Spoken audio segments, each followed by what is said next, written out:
Doop doop doo doo doo doop doo. Welcome to the Smeggie Cave. That's it. Just a short intro for this type of stuff. Hey, So I know we got a couple people watching out there already, sweet. and Short and simple works.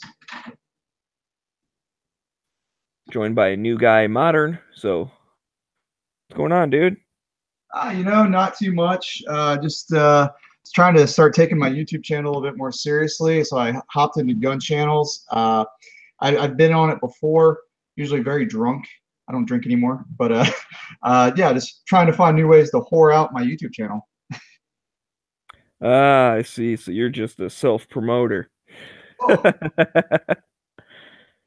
of no, that, hit him with Susan. It's 9 o'clock. yeah, no, it comes down to a lot of the stuff I do, especially with the political stuff ramping up, trying to spread the message.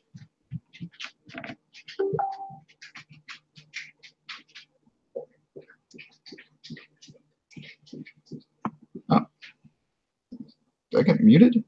No, oh, you're still on. Oh, okay. Sorry, I'm playing with Hangout. So what are we going to be talking about tonight? This no specific topic, just general firearm goodness. Right on. I heard a dog in the background. What kind of dog you got? I have a morbidly obese black lab. Rock on. Yeah. Oh, he tries to interrupt my videos all the time, so I guess this is no different. I'll have to make him a star. So you said your YouTube thing is that what's your YouTube channel? So it's Modern something or other? Yeah, modern anti-federalist. Really, I just started taking it kind of seriously the last few months. I've had it up for years. There's a few videos that have kind of done decent for someone who like just randomly posted, but trying to do new stuff like every week now. Okay, cool. I'll go check that out. So I don't know. What kind of guns you like? I really don't have any topics. I'm just Oh, I yeah. just happen to be awake and it's late at night, so Oh, I hear you. I don't sleep. No, I'm definitely more of an AR guy. I'm a infantry marine by trade. I only play on weekends nowadays, but I definitely shoot those the most. But I have a couple handguns as well. Kind of pretty. I try to be pretty broad, but for the most part, most of my stuff is just AR-15s. very cool. You just do like target shooting type stuff, or you do any competition or anything? Man, I just live out in the woods, so yeah, I kind of just more or less plink right now, and then just whenever I go to drill, I get to do more fun stuff then, where we have nice kinetic ranges where we're running around with a bunch of retards shooting guns out in the woods. Rock on. Yeah, no, so it's I mean that's definitely where I think I get the bulk of my shooting. Most of my ammo these days. My brother's like, "You have $10,000 worth of ammunition." I'm like, yeah, well, I shoot an ammo can a month, man. I wish I could do that. I'd say most of my stuff. I mean, I shoot handguns mostly. I mean, yeah, I got AR, AK, and a couple rifles and stuff. But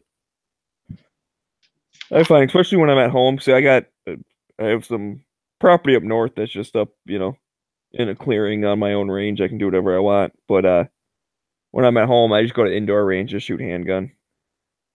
Well, yeah, Like I live in New Hampshire, so we're just out in the sticks. Kind of just go out in the backyard and shoot. that is nice. I mean, I definitely, like I said, when I go up north, I definitely enjoy that kind of stuff. No, I mean, I definitely understand you're doing the indoor ranges. When I lived in the South, that was pretty much Florida. When I lived there, that's pretty much all I had available to me.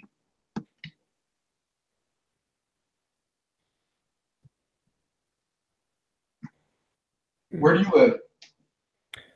Just outside Detroit. Oh, good Lord. Yeah, you got plenty of places to shoot there. Just go into Detroit. Yeah, something like that. No, we're a lot better than we used to be.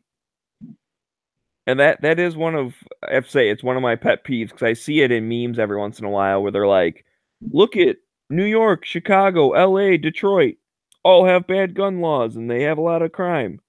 And it always irks me because Detroit does not have bad gun laws. We just have some crime. I mean, I honestly really don't know too much about Detroit other than fantastic memes and pictures of it looking like a third world country. Um, yeah, and some of that's accurate. It's way better than it used to be. We got hit hard with that last financial crash or whatever. I mean, the auto industry is a huge employer, and it's not even just like, well, GM, they went bankrupt, but they're still in business. Like, yeah, but there was a time there when all their suppliers or all of like the contractors that worked with them, like they weren't getting paid, and so some of those closed, and there's a lot of people that work for those types of people too. Yeah. But our gun laws, like I said, they're okay. I mean, Michigan, I'd put them like in the middle of like gun rights because we do have a handgun registry, which really sucks. But other than that, it's shall issue and it's open carry's been fine like forever. Um, we don't have any crazy restrictions on private sales or on magazines or any of that kind of stuff. So, Yeah, I mean, that's good. New Hampshire is pretty much probably the most lax place I've definitely ever been. They last year, maybe it was the year before that, they got rid of having to have a permit for concealed carry and all that good stuff. So it's a oh, you guys are constitutional carry up there? That's cool. it is, and but now it's I think they just introduced or just shot down some like, try to put some gun regulations through. I have to look more into it, but it looks like there's a lot of gun control right now that's going to be attempts to put gun control through the states right now. Yeah. Dude, did you hear about Ohio's thing that's going through? It was just introduced a couple days ago. Senate Bill 260, I believe. But basically, so if you just read the summary, it says, a ban on assault weapons and creation of a firearm and ammo transaction database. I have heard about it, and from what I heard, it sounds like it's actually going to essentially be a ban on pretty much everything semi-automatic. Yes. So that's the thing, right? So you read that description, and even us, pro gunners might sit there and go, well, okay, assault weapon ban, that's going to be, like the ARs and stuff. Oh, no. If you read Ohio's definition of an assault weapon, it reads something like this: any semi automatic which accepts detachable magazines, which can hold 10 or more bullets, or has an internal magazine which accepts 10 or more bullets, is considered an assault weapon.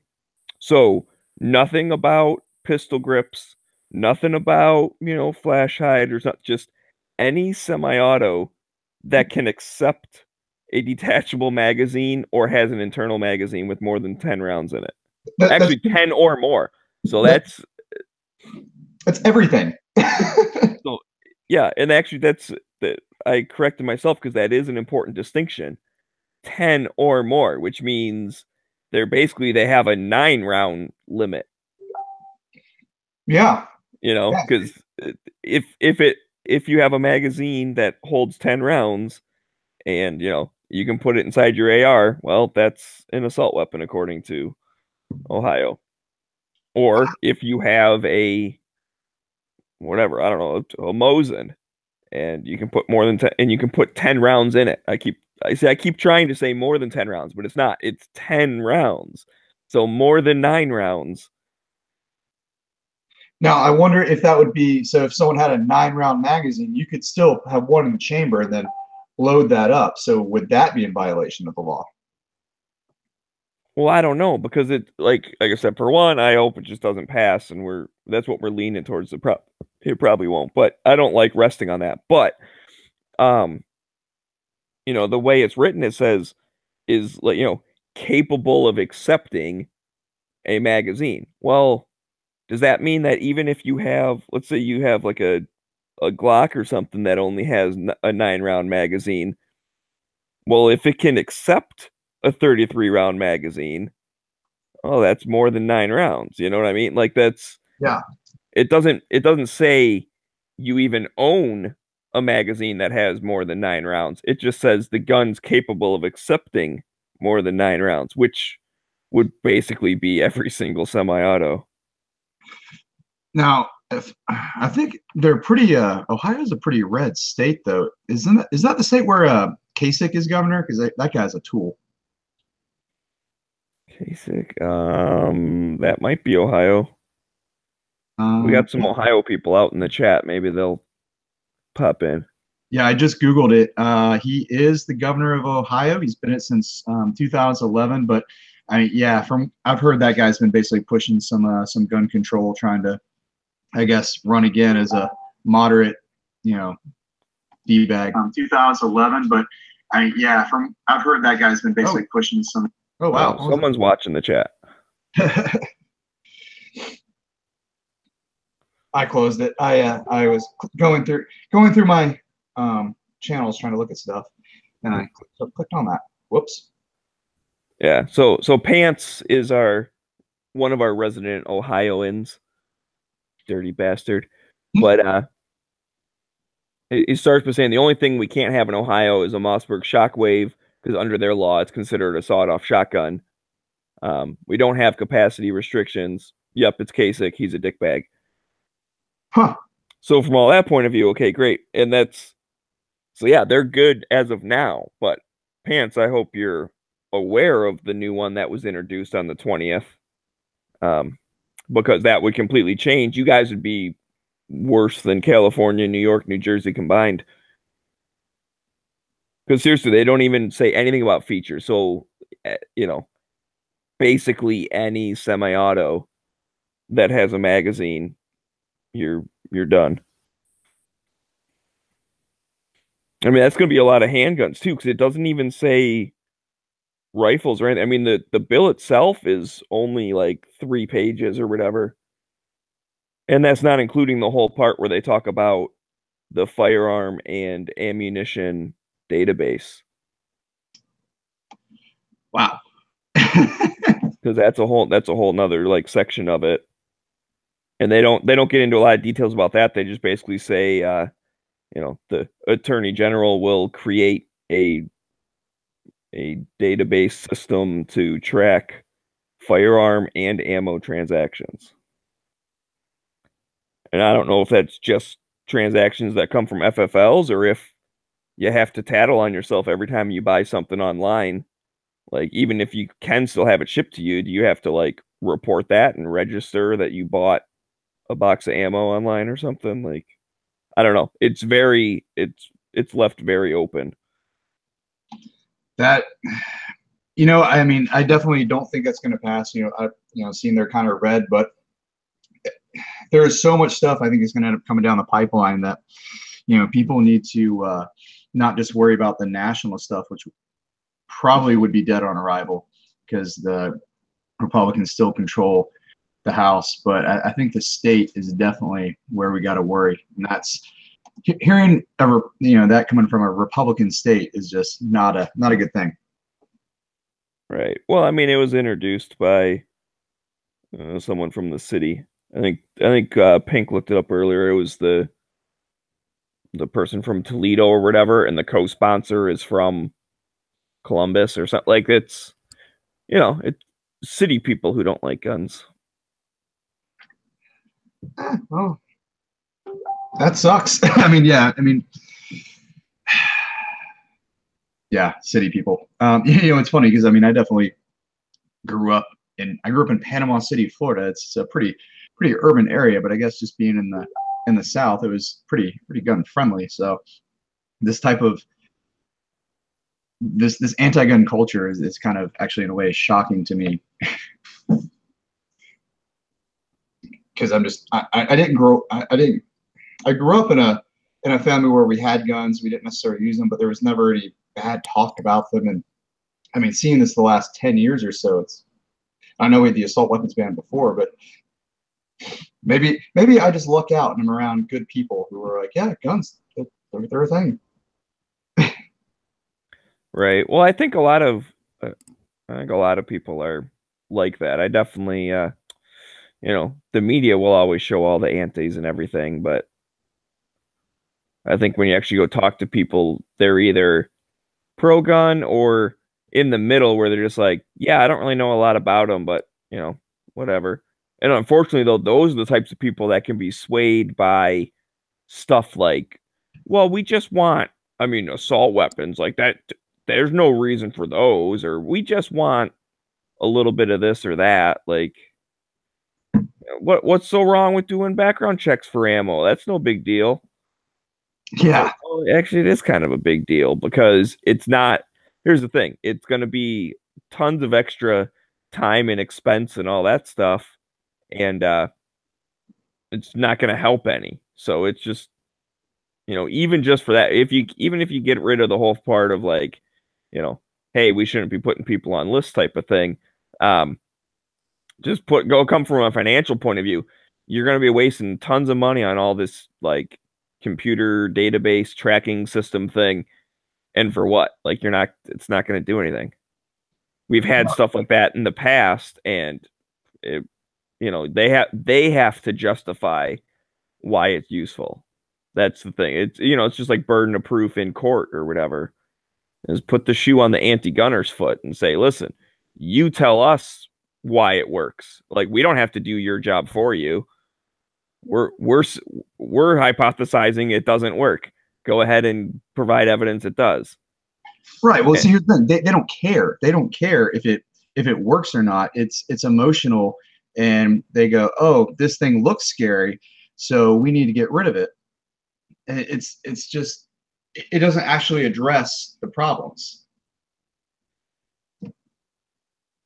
Right. But I think the people again, like the people in the middle, like if they think about it, we might be able to convince them. That's the realm I live in. Yeah, I argue with anti-gunners, but it's only for the observation of the middle people. Right. Now, I mean, I can definitely say that I definitely end up seeing a lot of, I guess, people who would be in the middle. And it's kind of funny because when we have people over at my place, what ends up being the party favor gun is I actually have an M203 grenade launcher, and people just love. We go out back and we just shoot smoke rounds, and everyone has a blast with it. Oh yeah, that's awesome. I've always wanted to shoot one of those. That's pretty It's neat. Yeah, it's kind of funny because everyone in the Marine Corps is always broken, so you never really have too much fun with those. But if you buy your own, it's broken too. It's just less broken. So, yeah, but they're a lot of fun to play with smoke rounds and all that stuff, and you end up actually just getting the 37 millimeters, like the same stuff that you get if you had like the Spikes Havoc or whatever. But they're a lot of fun. Although unless you're into collecting, you'd be fine just getting the 37 millimeter one and calling it a day.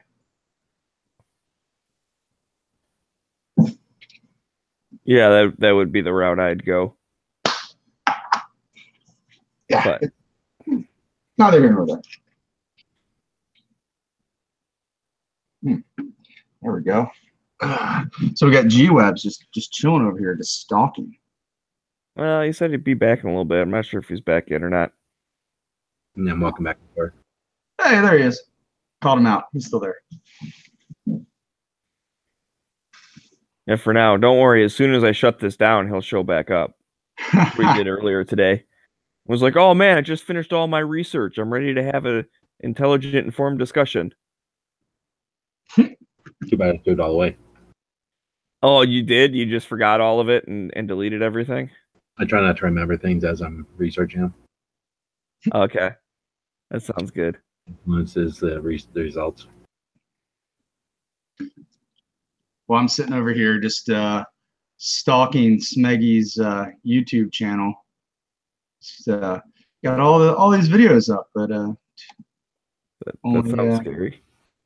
oh, hey, it's the internet. It's kind of what I do. Okay. Well, as long as you're stalking me, I'll just give you a fair warning that probably the vast majority of them are like 8-hour lobbies where there may be hours upon hours of dead air or weird stuff going on. I've been trying to stay a little more on topic as of recently. And I do have some that are just whatever. I just wanted to make a video, so I talk for 5 minutes or whatever. So feel free to like, subscribe, and share. I'm just giving you a fair warning that if you start watching all the old lobbies and stuff, you're gonna be like, "What the hell is this all about?" Yeah, no, yeah, I'll get around, check it out. We all have our weirdness. I mean, I have my weird videos, but I'll tell you one thing I am proud of, and I only have a handful of them, but if you're familiar with Every Second Matters, I don't know how much you've been seeing all this stuff, but basically, second of every month we get together, talk about gun rights and whatnot. For that, I've been doing like legislative updates, and they're little short, 10, 15-minute videos. And I basically just talk about state level and federal level, everything that happened over the past month. So those you might find interesting. I'm actually kind of proud of those because it takes a lot of like research time to get those all together. And the product is 10 minutes of me just kind of reading off what's going on. that does sound pretty cool because I try to keep my videos. Now I'm trying to keep them, less than 3 minutes long, and the amount of time and effort that just goes into creating, a 2.5-minute video it can take all day. Yeah, it could. Not the style I do, but definitely at least with the Every Second Matters thing, definitely the research takes time. Yeah, well, I mean, on my channel, what I tried to do is, if it's not just a simple like going out and shooting, that's pretty easy. You just set a camera up and pull the trigger and hope you got a good shot. But with the videos I've been doing lately, I've been trying to really up the production value. So as much time that's spent, doing research on a given topic that I'm going to talk about for 2.5 minutes or whatever, there's a lot of time in post-production using like Adobe Premiere Pro, where I've been playing around with After Effects. After Effects nearly cost me to lose my mind because my computer's like 3 years old, trying to use super high-tech software, but it can take a while. So that's pretty cool.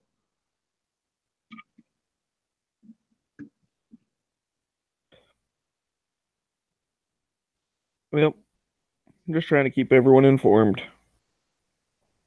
No, absolutely. That was, it's actually kind of something I was thinking about trying to do myself at in my own way.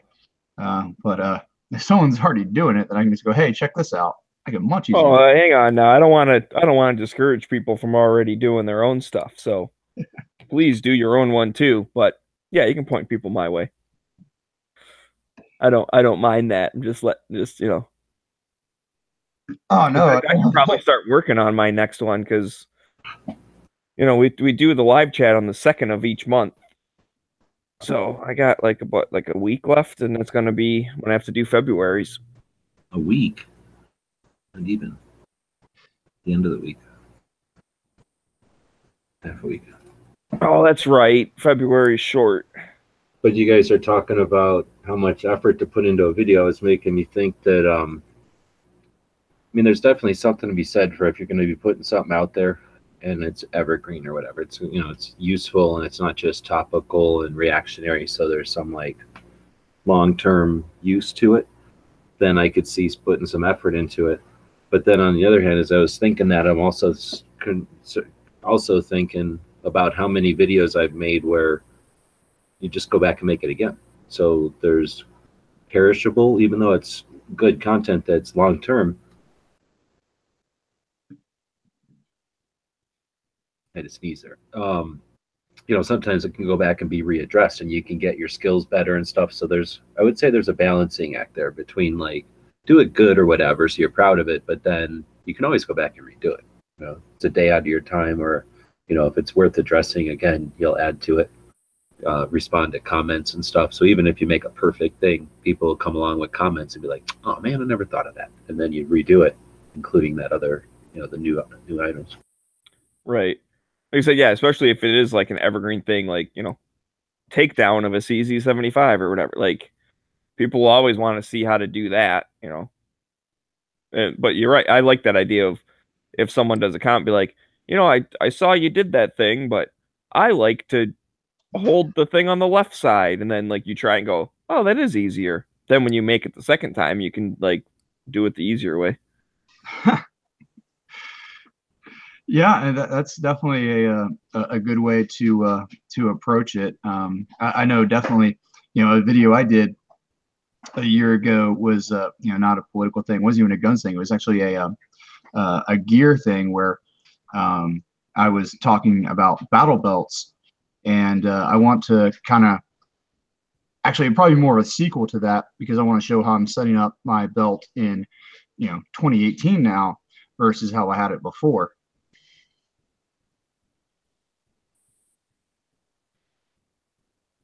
Oh yeah, that kind of stuff's cool. What I'll make a suggestion for that just because I'll get into it in a minute. But basically, like when you say like how you set it up now, if you explain like why you either got rid of something or why you moved something or why you got something new or whatever, um, you know, like do the explanation kind of thing, like what your thinking is. I think that's very useful. And what that reminds me of is one of my buddies did a video of his hunting gear.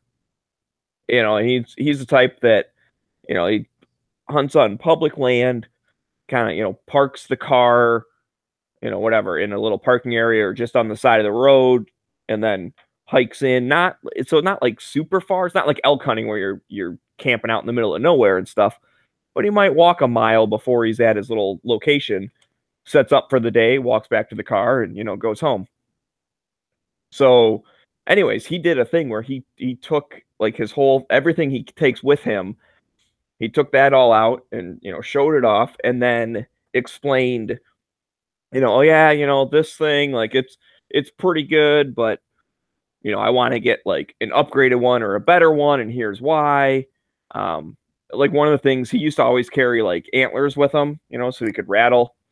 And he's like, I'm just not gonna take these anymore because it, you know, what I find is I end up like never using them. So it's just one more thing I'm carrying around that like I don't need. Especially, I guess he was saying like with the public land thing, is that he's got a bunch of other people around him that like are rattling. So it's like if you do it too much, the deer sit there and go, okay, this isn't a real. Like if you do it too much, they're like, that's not a real fight. What is this freaking battle royale? Like there's no way there's 20 deer over there fighting each other. So you end up scaring them away versus if you just do it a couple times and they're like, oh, a couple of bucks are fighting. I'll go check it out. So for his particular circumstance, he's like, yeah, not taking this. And then there was some other stuff. Like he had some GPS stuff that he's like, yeah, this isn't like there's newer software out now and this different thing. He's like, I never use this stuff anymore. So it was just really interesting. And but the part that I liked about the video was he actually explained why he liked something, why he didn't like something, and then what he's planning on getting in the future. Like, man, if I could afford it, I really want to get this, whatever, this doohickey.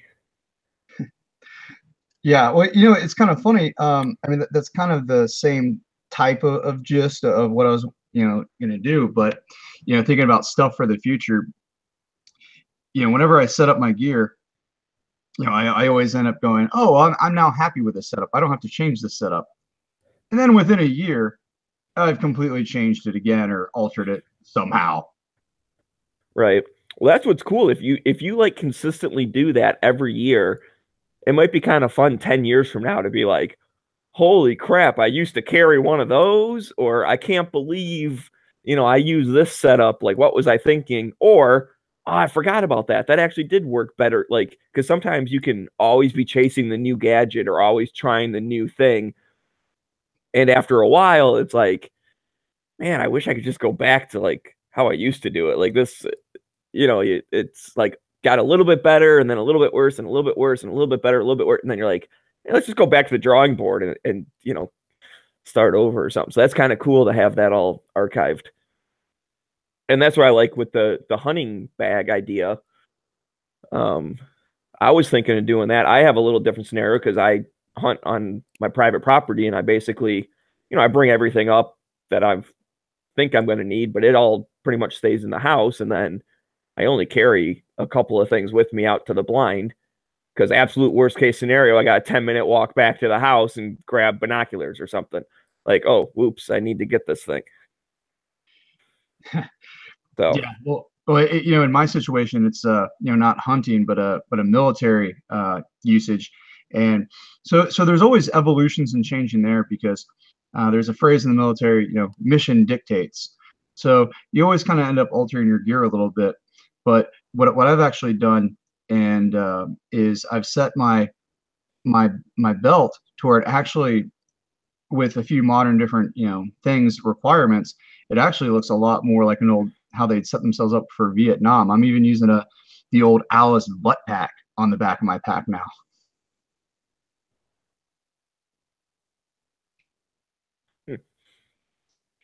Which by the way, those Alice butt packs, they are amazing. You can store so much crap in them if you want. that's cool. Yeah, I'm not really into like military stuff, so I don't know a lot about all that things. I've never had to load out a belt for things. Well, I mean, when I look at that sort of thing, where like just like that little butt pack, that's really something that could be useful.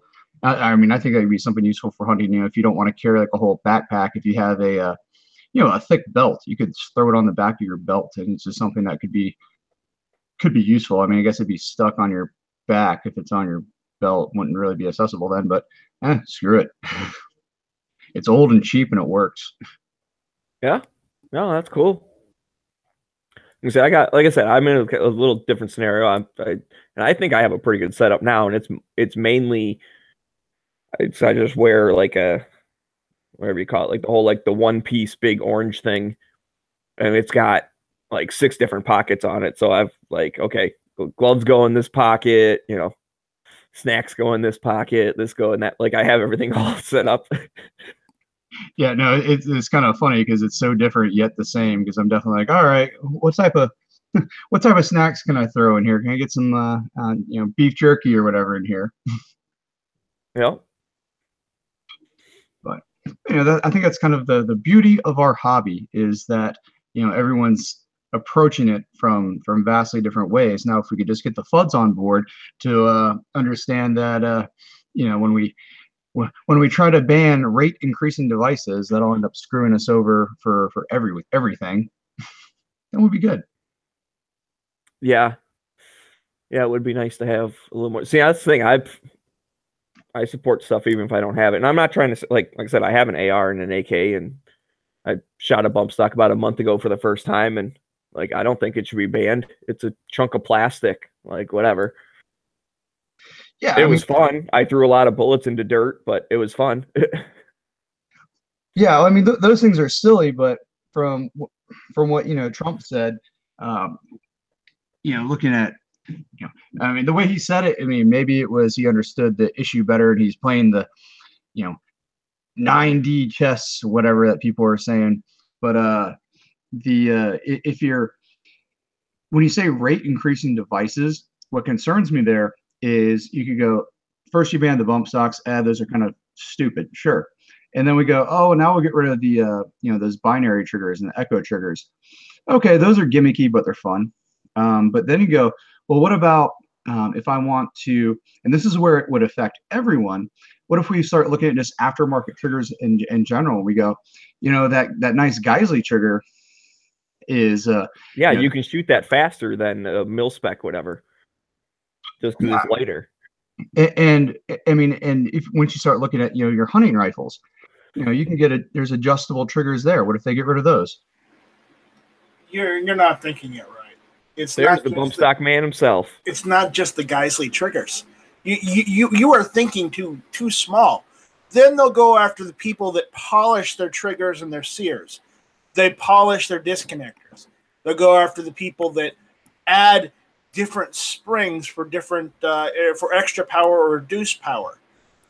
they will literally go after and gut everything down to every single modification within the fire control group. So we're all shit out of luck. No, yeah, I completely agree with that. Don't just think that, it'll go after the aftermarket or third-party triggers. Exactly, it's not going to. That's what he was getting at, was that it starts with the one thing and then they just keep expanding it. It's going to be everything. Because that's the same remember, when you just jump to the end. When you stack a dominoes in a row and you push one over, they all fall down. Yeah. Yeah. I do have to say this, as far as from the political point of view, I kind of like that they're being a little more honest, even though I wholeheartedly disagree with them, like on a fundamental level. At least we're getting more people that are, they're basically saying we don't want any guns. Like, and that's what we've been saying for years is what their ultimate agenda is. And they're being a little more bold of actually saying that kind of stuff. Like, no, we actually mean every single semi-auto. Like, that's like we meant what we said. And I want to know where these people come off calling themselves Americans if they don't want guns. Well, hang on now. It's not a prerequisite. No, it's not a prerequisite. But there's this thing called the Constitution. It's what our country is supposed to be founded on. And if you don't support the Constitution, I'm going to go out and say this, and I'm right or wrong, I don't care, regardless. If you don't support the Constitution, you're not American. There, I said it. Can't really argue with that. And, we got some sewing going on. Nice, G-Webs. The thing about the Bill of Rights is that the Anti-Federalists, when they agreed to sign the Constitution, they're like, no, we'll sign this document, but immediately we're going to work on these amendments that guarantees that the federal government recognizes the natural rights of the people. So if you actually look at it, in their eyes, the Bill of Rights that's everyone's natural right, even if they're not American. The Second Amendment is, or in the First Amendment, and every amendment in the Bill of Rights is every individual's right as a human. It's just that we had founding fathers who said we need to recognize that people have these natural rights.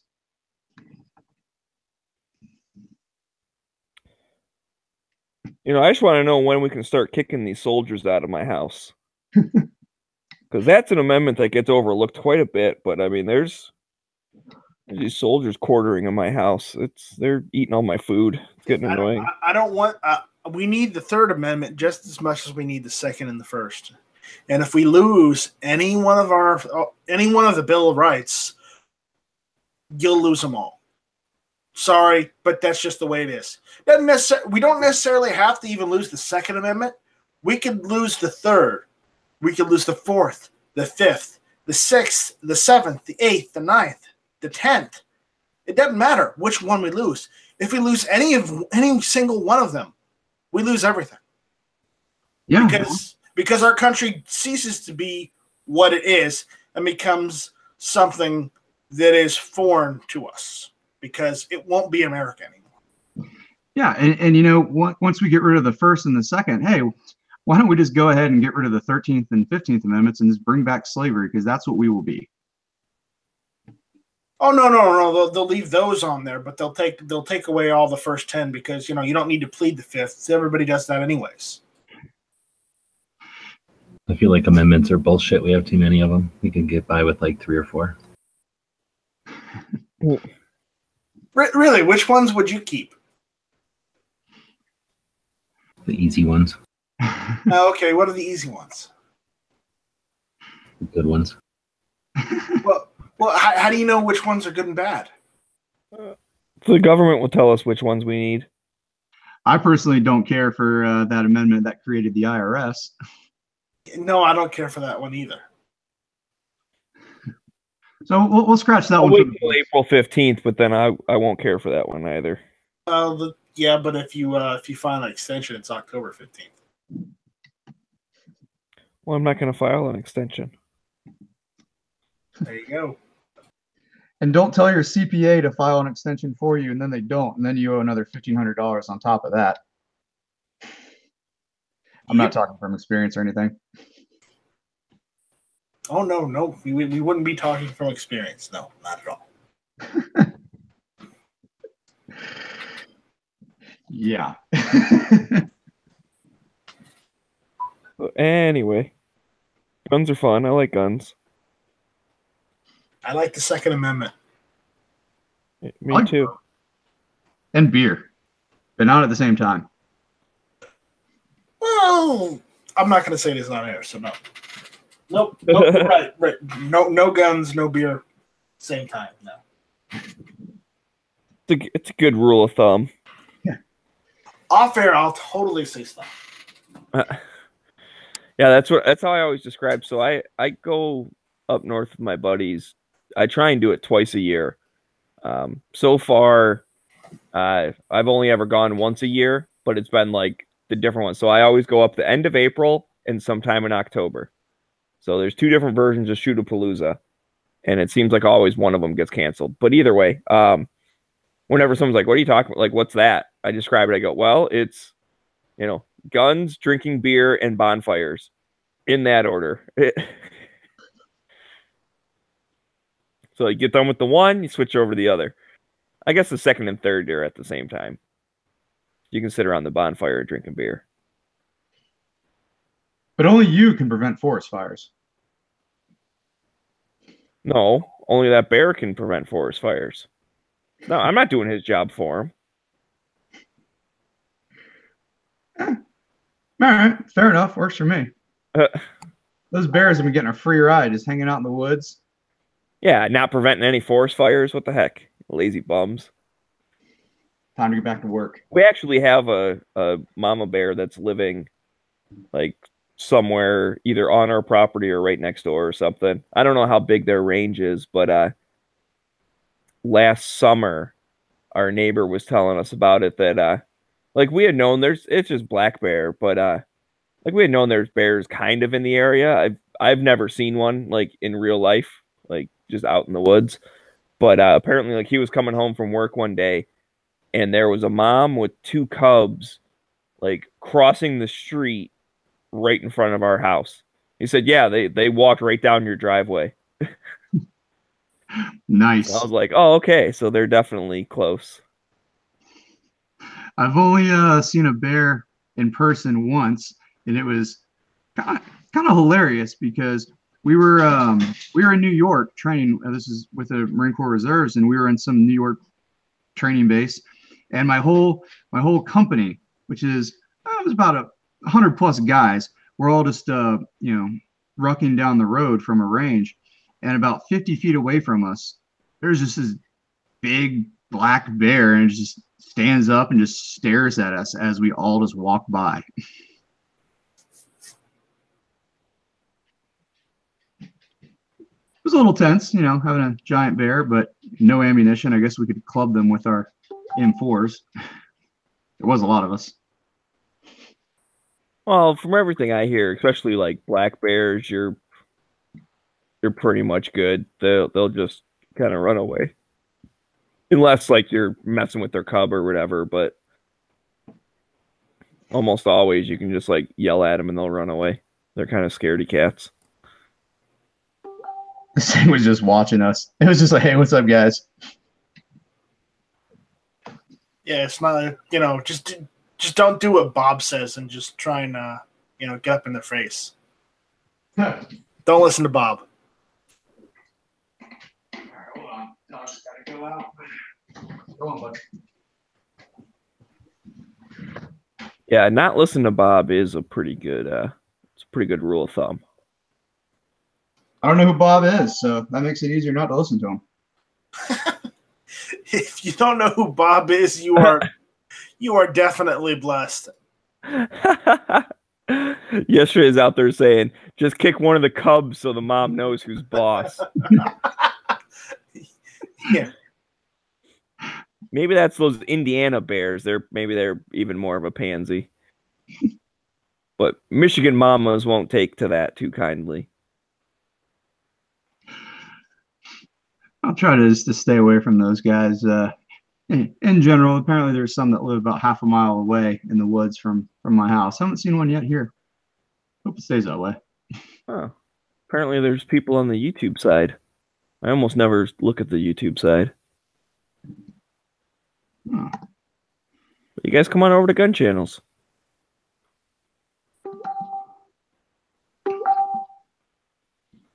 Oh, someone has their chat sounds on. Mr. Modern. You can turn that off if you want. I'll figure out how. Hold on. I'm new to the whole Gun Channels thing, so still trying. Oh, I know. Here, watch my screen. I will show you. Oh. So, if you're over here, well, you can do it on, any of the page, really. I'll show the Smeggies Cave. When you're on here, you click on the bottom and you got your chat rooms, and then chat room sounds is in this little gear. Oh, easy enough. So there's chat rooms. There's a buddy list, and it's got a gear, and you can turn off chat sounds there also. And it's done. Pants says YouTubers don't matter. Well, I mean, they matter, just not as much as Gun Channel people. That's Smeggie, I guess you don't matter. Where'd the chat room go? It's there. Oh, it's over on the side. I forgot. See, because normally when I have it, I like to keep my screen like this, so it's normally underneath the thing. Oh, there's people out there on the side. Yeah. That's what I'm saying. Oh, you'll sign up Thursday? Cool. RL is out there. So well, make sure you head over to the Smeggie Cave when you sign up. Vanessa Kitty is out there. Oh my. So many people out there today. Anyway, I guess I can stop screen sharing. Yeah, I figured it out. We got it. Now I'm just playing around on Gun Channels with its new change. I played on it with the last version before, but looking good. What's this comment? Use it responsibly.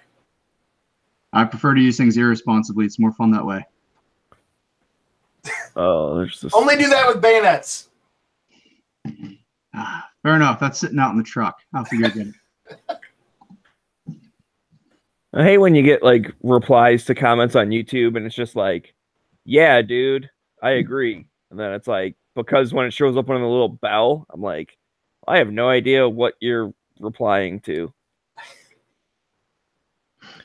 And this one was just a racist comment, so thanks, dude. Well, if people say you agree, all you can say to is thanks. I appreciate it. No, I know, but I mean, be kind. Here's the thing. I was trying to figure out what that was an example. I was trying to figure out based on what he replied to me of, what the heck he was talking about, because it was so kind of random, but I figured it out. Okay. And it basically came back to, I called someone out for saying Detroit doesn't have strict gun laws, which we talked about actually earlier in this chat. It's a pet peeve of mine. If we have the truth on our side, so if I see someone that I generally agree with saying something that's false, I want to correct them so that they don't do that in the future. Because if you're in an argument with an anti-gunner and you say that, they'll be like, yeah, well, Detroit doesn't have strict gun laws, so it's not gun law's fault, or like, so just don't even mention them. You know what I mean? And he came back with some racist shit about Detroit. So, okay, random person. We're all random people, though. That's how it works. Well, I mean, I'll admit you're random people till you get to know someone. Fair enough. It's just like don't talk to strangers, but like once you introduce yourself to them, they're not a stranger anymore. So just don't invite them in. At least not till you know them a little bit. Right. Oh, but now the dog's barking to come in. Unless they're Smeggie. Smeggie's good people. I am good people.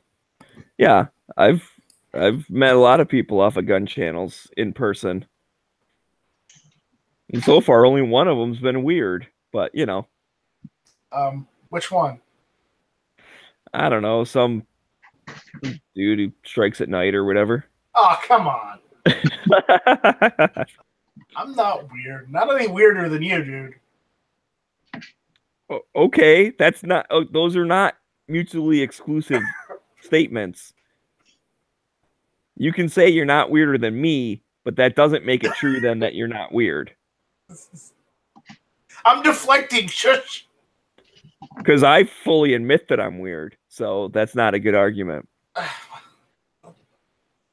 I'm also just joking with you, so you got that going on too. I know that. That's why I said that. But okay, ruin the joke. Oh, I'm being accused of ruining the joke by over-explaining it? Come on. Maggie, quit over-explaining jokes. Yes, because I'm the one that's known for over-explaining jokes. Okay, yeah. Yes, I'm glad you understand this and you accept it. I'm glad. Thanks for explaining the irony again, Smeggie. Should not be infringed. Dear God, what have I gotten myself into? Rapidly free. So these pants. That's awesome. Smeg-splaining. Stop explaining me. Seriously. These two host a show on Tuesdays together. That's why they act like they're overly. Yeah, we're good buddies that have been talking for years on here. We've been doing hit or miss for years too. Yeah, hit or miss Tuesdays, 9 o'clock. Yeah. Eastern, by the way. Eastern. That's the only time zone that matters. Yep, that's my opinion. I kind of like mountain time. Even though, like, my body is on, like, Pacific time, like, I generally could stay up late and sleep in late. And, like, if you just match my clocks up to, like, Pacific time, I'm on a normal sleep schedule. That's a good way of looking at it. That's how I'll approach that. G-Webs, you like mountain time, right? No. No? No. What's your favorite time zone? None. Time zones are for suckers. Oh, is that what that is? Okay, well. Greenwich Mean Time or nothing. Yeah. Apparently. Just go off Zulu.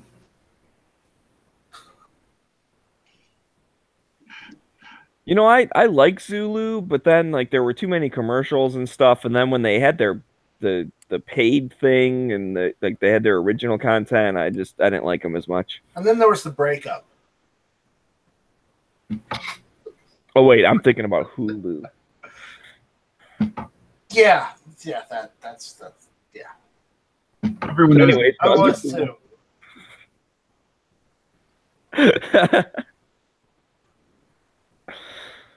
Oh, I miss my guns. I should go get them one of these days. Boating accident? Those boating accidents will get you. Yeah. No, they just were staying at a different location while I was out of town, and I haven't bothered to go pick them up yet. Boating accident. No boating accident. Michigan's not trying to ban stuff. I mean, I know your bump stock fell into a boating accident, but I don't have one of those, so I don't have to worry about that. Yep, I lost it. I'll never get it back. I'm so sad. Not depressed, just sad. Right. If you were depressed, that'd be a mental condition, and then you wouldn't be able to go buy more guns. Yeah, I'm sad, I'm not depressed. Well, then again, that is apparently we can't have emotions, so emotions are for the weak. So is sleep. Exactly. Nah, sleep's just for old people. Yeah, I mean, as long as you just keep brewing coffee, that's all you need.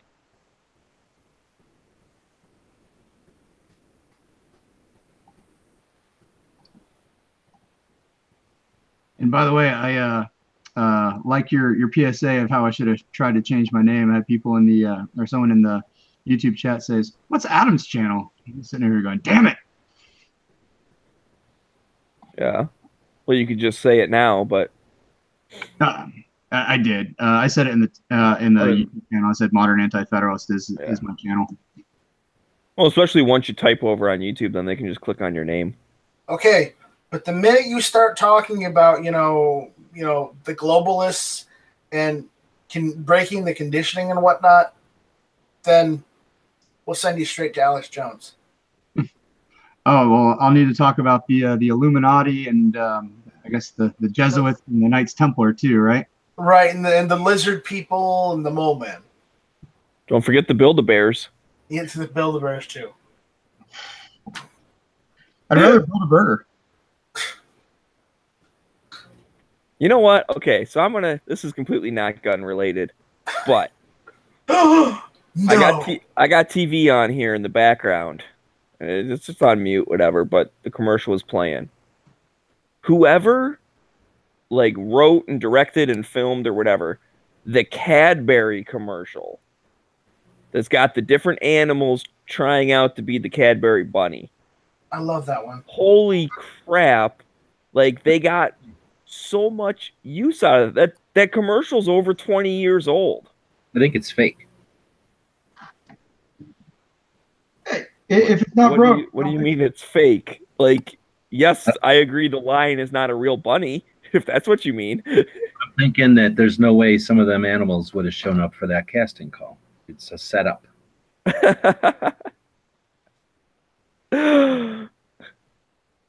But just holy crap, you see it every single year. And what makes me laugh is to think that I don't know, the writer, director, whatever, they're like, oh yeah, we'll pay you, $20 to do a commercial. They're like, okay, cool. And then they've just used it for 20 some years, no residual, no nothing. Okay, you really got your money's worth out of that one day of filming. How do you know that guy's not rolling in it? He gets Cadbury eggs every year. Oh, he might be. That's why I said I think it's funny to think about. I don't know exactly how it worked. If every time it plays they owe him a quarter or something, then yeah, the dude's a freaking steady income for years on end. He's at a bar and that comes on, he's like, I made that commercial. I'm gonna buy the bar around. My commercial came on again. No, he doesn't get any money, so he just cries. Just a tear. Oh. Very sad way to approach a commercial for one of the most delicious candies ever invented. Might cry myself to sleep now. They're magical. While eating one of those Cadbury eggs. I figure it's an injection needle, some sort of they make a shell of chocolate and then they inject it with the cream, and then at the right temperature they inject the center with yellow, like a needle, and then the hole is patched with chocolate.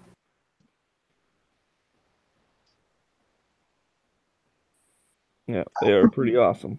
Yeah, I like the caramel ones personally. Those are my favorite.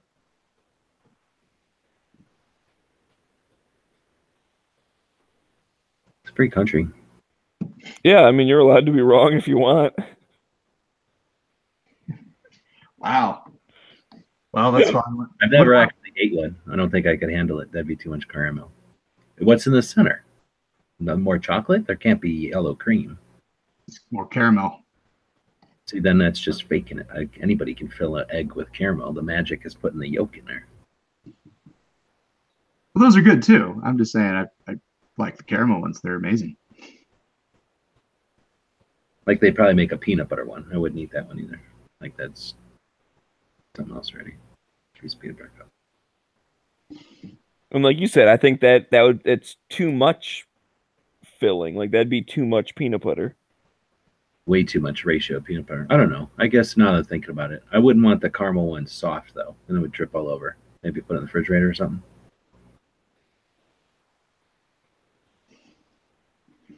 Oh man, what a rabbit hole we've gone down to go from guns to putting Cadbury eggs in the refrigerator.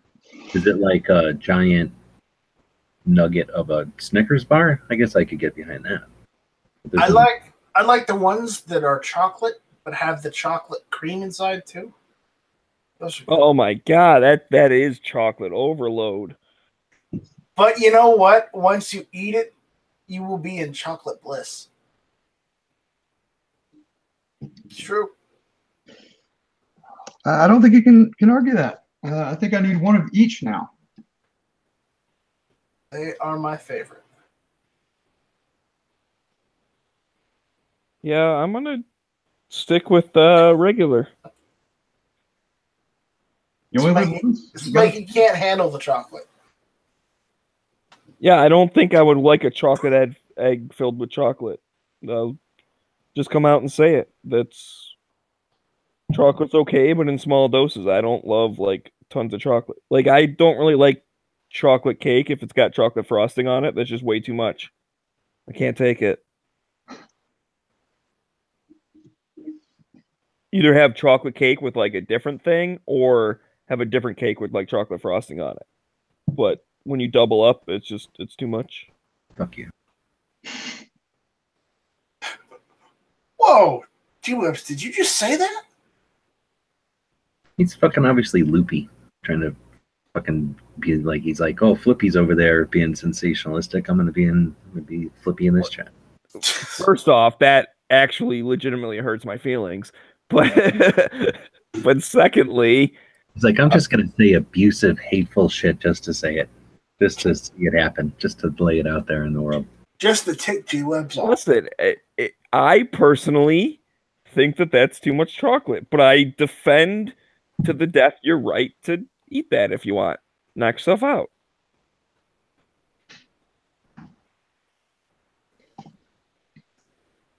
Well, if we're defending our right to eat chocolate, maybe that needs to be another constitutional amendment. That can replace the IRS one.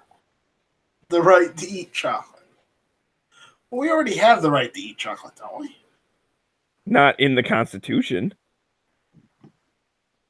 So No, therefore, if someone wanted to ban chocolate, like they could, at least constitutionally speaking. Yeah, but if someone wanted to ban chocolate, you'd have like half the nation, standing up saying no. And that's how the revolution begins. I'm not sure. What if they tried to ban a chocolate gun? I think that just Don't you speak such sacrilege here. You take that back. Well, I guess Pants is trying out for the Cadbury bunny spot. He's out there in the chat. Bark, bark, bark, bark, bark. TV is cancer. Cut the cord. I messed up my chat window when I moved it around. I got Sling and I've got Netflix. So I don't have a traditional cable company anymore. I still have regular TV. I do have cable, and the only reason I have it is it ends up being cheaper where I live to get the whole bundle than to just get the internet. I've got fiber optic internet. Well, la-dee-da. Local telephone company went and upgraded to fiber optic years ago. They got rid of all their copper lines and went completely fiber optic. Because apparently they found out, even though they would spend more money out initially, the maintenance and the upkeep would be cheaper. We're still using Dixie cups and string.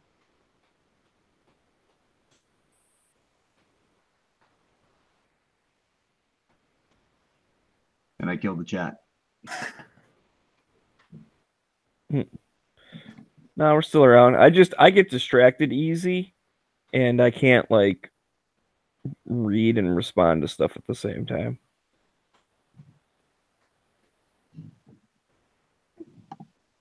Fair enough. But I gotcha.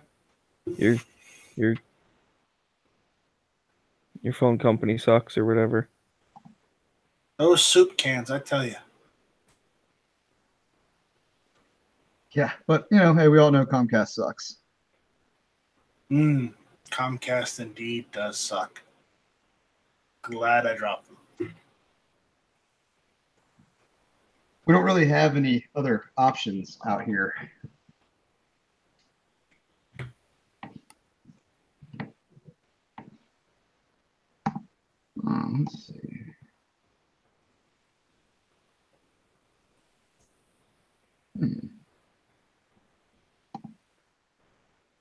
They'll never take my assault Ruger 1022. Yeah. Yeah, Garan's mentioning the whole can accept 10 rounds. So that's yeah.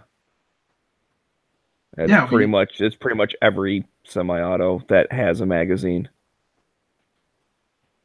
Because we were talking about that. What about like a 1911? Because they make 1911 magazines that have like an extended base pad that or base plate that can hold 10 rounds. So technically, like you could fit one of those magazines with the base plate on it into pretty much any 1911. So because it exists, because it can accept it, then it's got to ban all 1911s. Even if you don't own one of them, the gun's able of accepting one of them. Yeah, well, you know, it reminds me a few years back when 5.45, some of that ammunition, I think it was the 7.6, I don't know, some armor piercing round from Russia that was. Well, hang on, it was something they said was armor piercing. Yeah, it really wasn't. Just to be clear, I understand you know, but I just say it had a chunk of mild steel in it because it was cheaper. Yeah, and then but someone decided to make an AK and 5.45 as a pistol, and then they banned it. So it's kind of the same scheme of maneuver that the anti-gun people are using. Pants saying he'll carry a 1911 and 20 mags. That's what we're saying, Pants. A 1911 can accept a magazine with 10 rounds.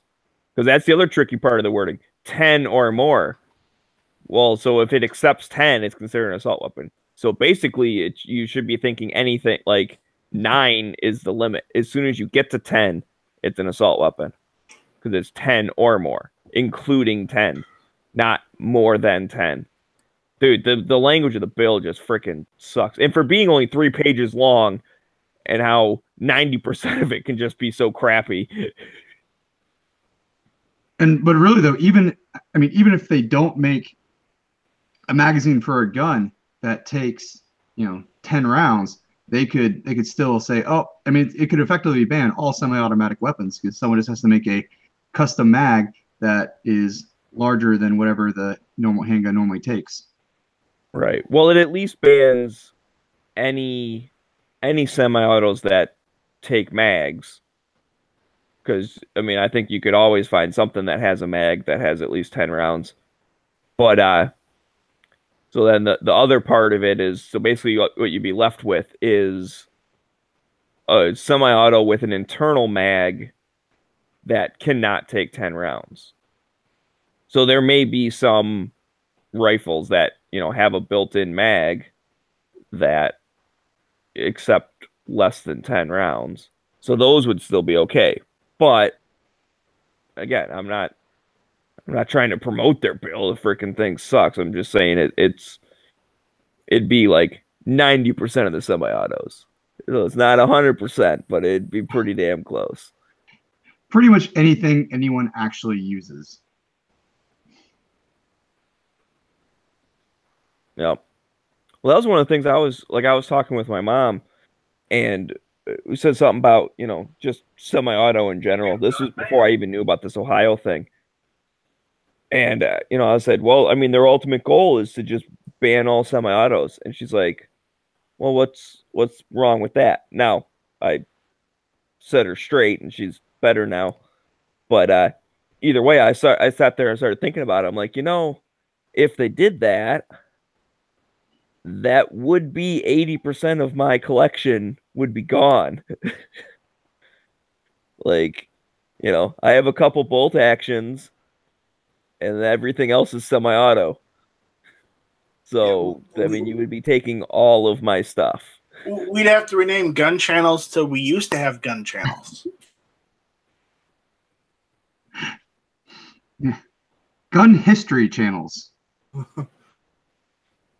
Well, what a fitting name for the fact that G-Web's just sold out a 2A history patch. Indeed.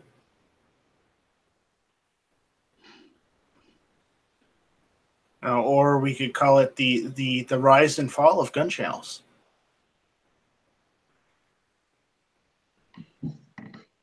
Like we said, I'm not trying to cry, the sky is falling, because I don't think this one is a credible threat. I think it's one of those, they introduced it so that it could get voted down, but then when they're fundraising and stuff, they can say, look, I tried, but the evil NRA stopped me, give me money.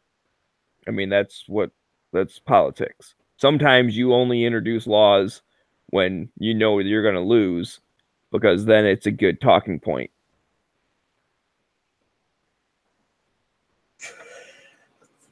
I'm just worried about what's to come, and I'm completely warned into that because of what's been going on and what they've tried to put through the Senate and the House already. It's not an easy battle. Why is it we always feel like we're fighting an uphill battle? We're not getting any traction or we're not getting any real victories. It's pretty much just been a stalemate. Well, I think a lot of that is that the NRA thrives off of that. And, that's the biggest gun lobbying group. And, they don't necessarily represent us. They represent the firearms industry. And, for the big companies, when we're scared, we buy more guns and ammo. It's that simple. So they kind of thrive on that, and actually making those changes doesn't actually really help them. The NRA is a non-issue at this point. They don't actually do anything that's warranting of any help whatsoever. Oh, come on now. Now you're going crazy the other way. No, I'm saying this. I'm being serious. The GOA or the Second Amendment Foundation do a hell of a lot more than the NRA do these days. Depends on what area you're talking. Now, I'm not necessarily completely disagreeing with you, but to be like, oh, the NRA sucks 100%, they ain't do nothing. They're still doing all of the other stuff that isn't politically motivated, and they're still doing a hell of a good job at that kind of stuff. So although I disagree with some of their recent actions, I think that the overall, they're still the biggest, and they're still the punching bag. And that's why the Second Amendment Foundation can kind of sneak around, and the NRA's taking all the hits, and they're sitting there getting good work done. So maybe, perhaps, but I definitely like the Gun Owners in America, their approach of just not being willing to compromise. I do like Gun Owners America's rhetoric, like they do a good job at that, and I think they definitely interview better than LaPierre. In fact, that was another thing. It's again, this most recent one, I don't know why it's really sparked my mom's interest, and you guys have heard me talk before. Like, she's always been in the middle-ish. She's leaning more gun now. That's awesome. I'm trying to encourage that. Great. But I keep having to kind of explain stuff. She hears on the news and says, hey, what about this? That seems to make sense. Then I explain what it really means, and she goes, oh, no, that's dumb. Okay, whatever. And, but anyways, she said something. She goes, I have to say, the head NRA dude, and before she even said anything, I was just rolling my eyes. I'm like, LaPierre? She's like, yeah, that guy's kind of a jerk. And I'm like, yeah. She goes, I don't like anything he said. And I'm like, yeah, we don't either. Like, trust me, he does not speak for gun owners, but he's real good at freaking, riling people up. Yeah, but it's not very good when he's just, at this point, they're just riling up everyone. Yeah, no, I do not, because apparently I didn't see his speech. I think it was at CPAC or whatever, but he started talking and he just went off the deep end. But I'll tell you this particular one I didn't see, so I don't know exactly what he said, but I know that was her opinion of it, of going like, he was not like, I'm not sympathetic at all. She's like, if anything, he would have made me more anti-gun. So yeah, I don't like him. And like I said, I'm not super happy with the NRA, and I'm still on that fence because like I already paid for the membership, so okay, I keep giving me the magazine. The magazine's kind of interesting to read.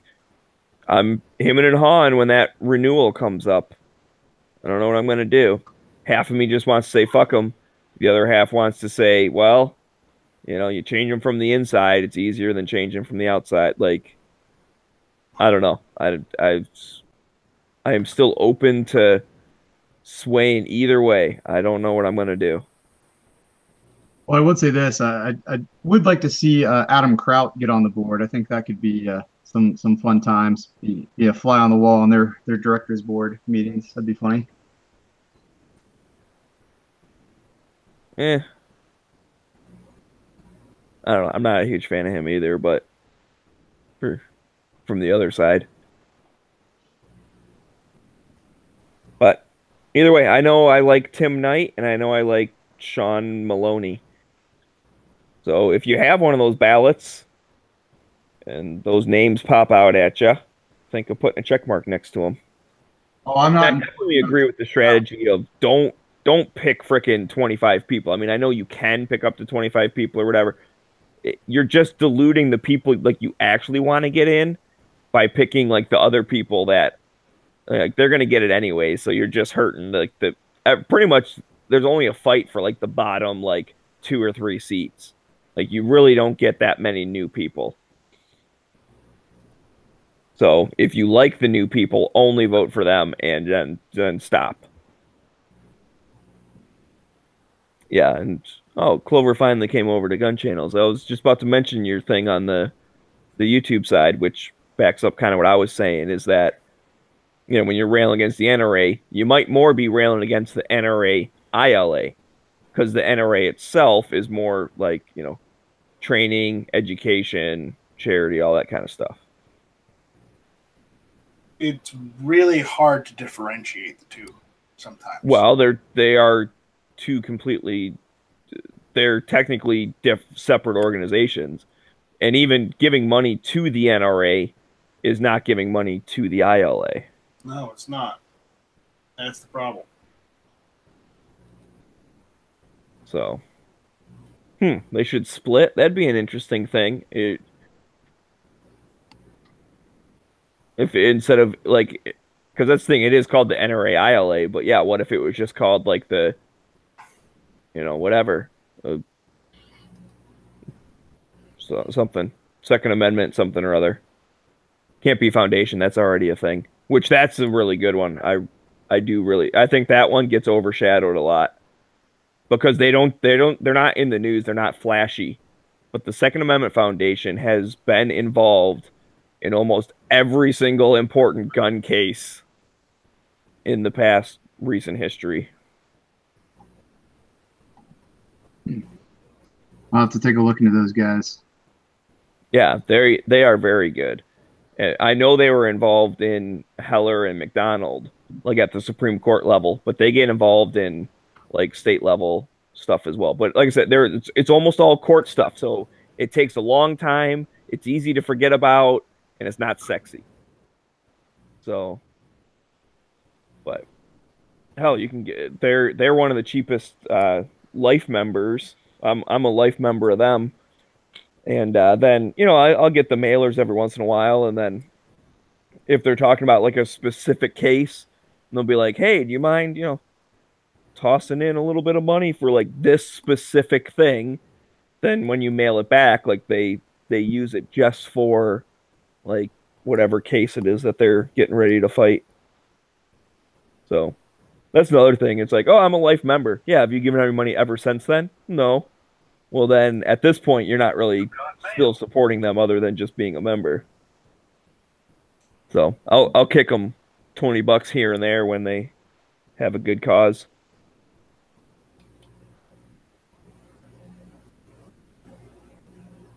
I'll add that to my things to spend money on when I get paid in 2 days. Awesome. Use promo code Smeggie Cave for absolutely nothing. Because they have no idea who I am. How'd you hear about us? Smeggies Cave? They'll be like, what the hell? Who is that weirdo? Dude, that'd be awesome. I get one of them on one of these chats. Oh, that'd be awesome. Who? The Second Amendment Foundation, one of their people. Yeah, just don't let certain individuals in to ruin it. I gotcha. Enough said. Anyways, yeah, they're the ones that put on the Firearm Policy Coalition every year, which I think is an amazing idea. And it's in Chicago this year, so Firearms Policy Coalition is FPC, is oh, not Florida, California, but firearms, the gun owners' rights. What the fuck is it? Conference. Gun owners' rights policy conference. Yep. Two different groups. no, you're right. That's I got confused. But either way, you knew what I meant is that there's a meeting of all of the greatest minds, and it's in Chicago this year, so I will be going. Gun rights people meeting in Chicago. It's a little ironic. Well, they move it around the country every year, and I think partly it's just to, help with travel costs for everybody. So sometimes it might be close to you, sometimes it might be far away from you. I think it's intentionally to be in friendly and unfriendly also. Oh. Okay. Yeah, that could work too. They've had it in San Francisco and pretty much everywhere but New York, I think. Yeah, but New York might be like prohibitively expensive. Yeah. Then again, I imagine Chicago, if you're in a nice area, probably wouldn't be too cheap either. Well, I think it's over by the airport, which isn't like bad, but it's not like high rises and stuff.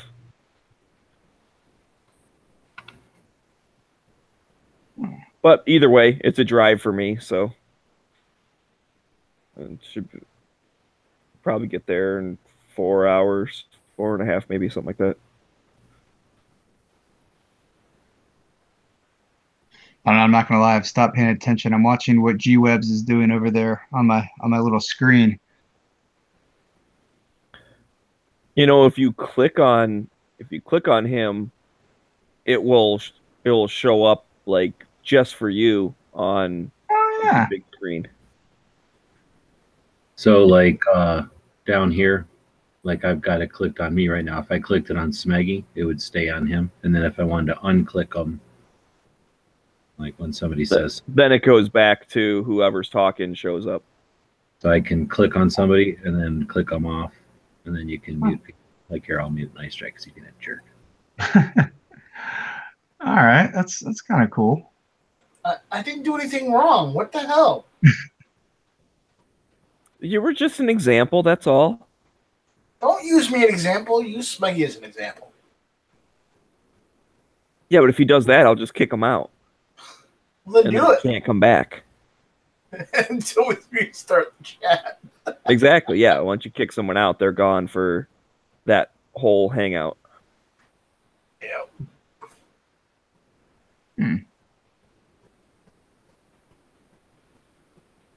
But only the person who creates the thing has that power. So you're a benevolent dictator over there. I wouldn't call myself benevolent. Fair enough.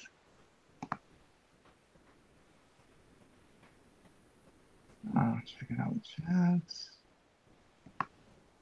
How do I get that? Oh, there we go. Yeah, you definitely see that the chat room in gun channels is more active than YouTube. Uh-oh. Yeah. Now it looks like you know who Bob is. Good luck.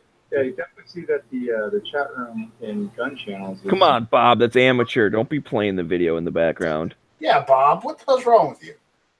You're supposed to be more professional than that. What the hell? No, I'm disappointed in your lack of professionalism. I didn't even realize it was playing in the background. I was just like, you know, it was all you guys babbling. So I thought G-Webs taught you better. you guys haven't taught me nothing. Oh, come on, dude. I just want a freaking date. Because someone's asking when the Gun Rights Policy Conference is. It is in Chicago at the Hyatt Regency O'Hare, September 21st, 22nd, and 23rd. Chicago. Did anybody else just go, yeah, I feel sorry for Smeggie too, when he first said that? Come on, guys. I just want to Why?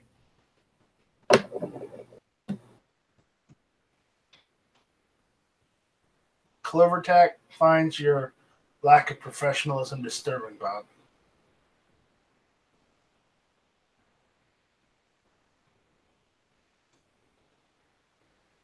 Jeez, that's too bad.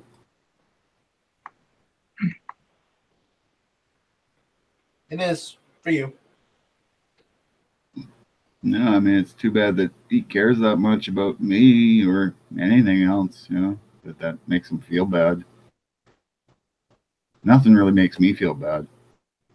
Well, maybe we have those puppies that are in the pound, and Well, that makes you know, me.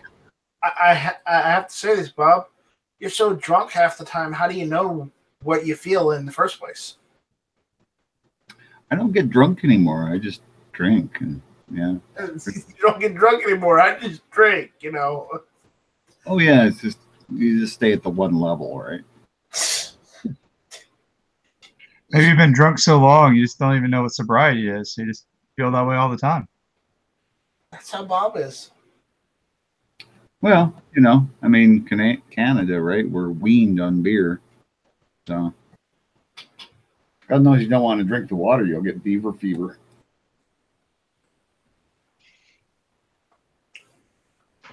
By the way, Anyway, so guns are cool. Don't ever go to Michigan and drink the water in Flint. Hey, there's a reason the Vikings never drank water. They just drank beer and mead. Oh, they were always drunk too. A correlation. Well, the Vikings probably did discover Canada. Yeah, most likely. Well, we know that we've got settlements that they, you know, were here 500 years before Columbus. So we have proof that they found North America before anyone else. As far as we know, there are several competing theories on that. That might have been the Chinese. Yeah, they didn't bring any guns with them, though. They didn't have any. So that's a bummer. That was their first mistake. Well, you know what though? They did actually bring their ability to make steel, because they found where they were making nails and all kinds of other shit for their ships. And you know, the Viking swords, the Uthor, whatever, those special Viking swords that are like years ahead in their metal, you know, their metal than anything else anybody else had at the time. Well, they were steel. Nobody else had steel back then. Everybody had iron. And these Uthrid swords were steel. So it's very unusual. Yeah, my knowledge of Vikings stems exclusively from the Thor movies. Oh, that's not really Vikings then. It's kind of somewhat in their lore. They had the gods like that, but yeah. No, Vikings were quite unique. They were mostly farmers, but if they got all pissed off and got together and drank a lot of mead, they'd go a raiding.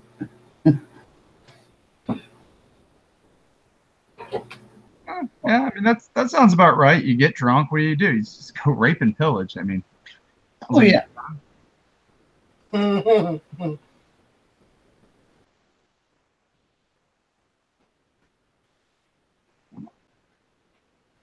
when men were men and we didn't eat soy.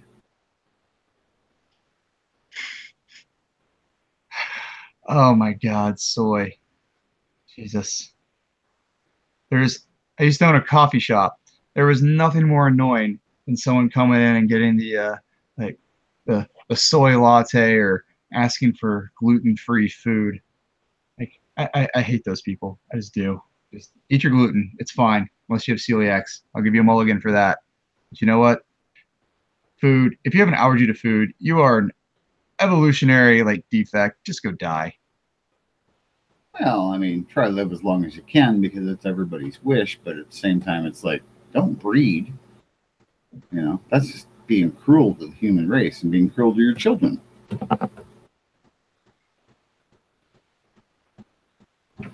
Yeah, people, peanut allergy. Like, I remember when I was a kid, no one ever worried about peanut allergies. Now, did kids just not have them, or those kids just learned not to eat their buddy's peanut butter sandwich? Right? I'm pretty sure they just learned, oh, I don't want to, eat your sandwich because it'll make me like go do the funky chicken. There's, of course, back in those days, then his friends would go, we got to give him some peanuts. He'll do the funky chicken if we do. I guess they probably didn't survive. And the human gene pool got stronger. It's all about survival of the fittest over here.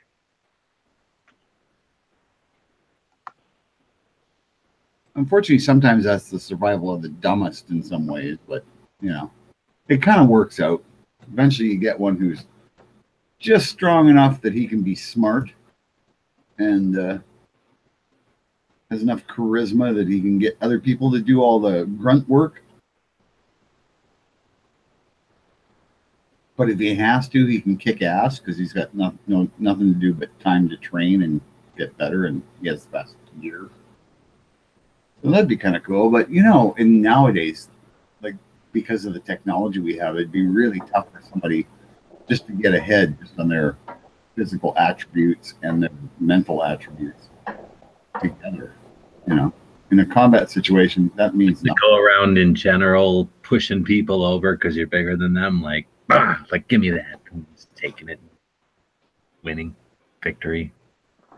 Yeah, but you gotta be smart enough to get away with it. That's the thing, eh? Like, so nowadays you'd have to be the smart guy who gets those dumb guys to go do that, but then somehow figures out a way that it no way connects to him, so he stays free. Oh my God, who's cooking wieners? Evening, gents and Bob. Fine Ape. How you doing, Night Strike? Hey, Fine Ape, how's it going? Well, you have a bucket of ice right there. No, that's a bucket of corn that has snow in it. It makes sense. Makes sense. Why Throw would that you on the grill, too. put that outside? Well, you just put that in the grill and then the snow melts and it boils the corn. No, this is stuff that fell into my property from the neighbors. I keep it around to keep the deer and squirrels around. Oh, so it's like...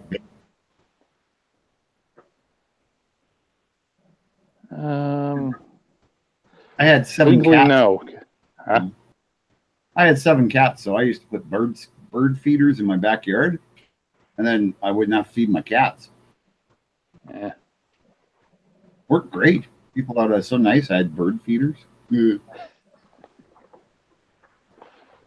I just got done blowing snow maybe 10 minutes ago, so since I was already outside, I'd grill up these brats. Yeah, I used to barbecue all winter. Just takes a little longer to get the grill up. Not that singer in a long time. Try not to even go outside during winter. I still have a mountain of snow in my yard. We've got hardly any this year. I don't think we even had a foot of snow all winter. Like, people have been quadding all winter here. There's not enough snow to, people can't even hardly ride their snowmobiles. You see, almost no one's riding snowmobiles anymore. It's all quads. and they just ride them in the winter because there's never that much snow. Yeah, well, it wasn't until last week that we even had anything on the ground. It was all brown and black around here. Oh yeah. And then we got 6 inches Friday and another 3 inches on Saturday. Yeah, we normally have a couple of feet by now, eh? But it's not going to be a good, well, unless we get some rain in the spring, it's not going to be great.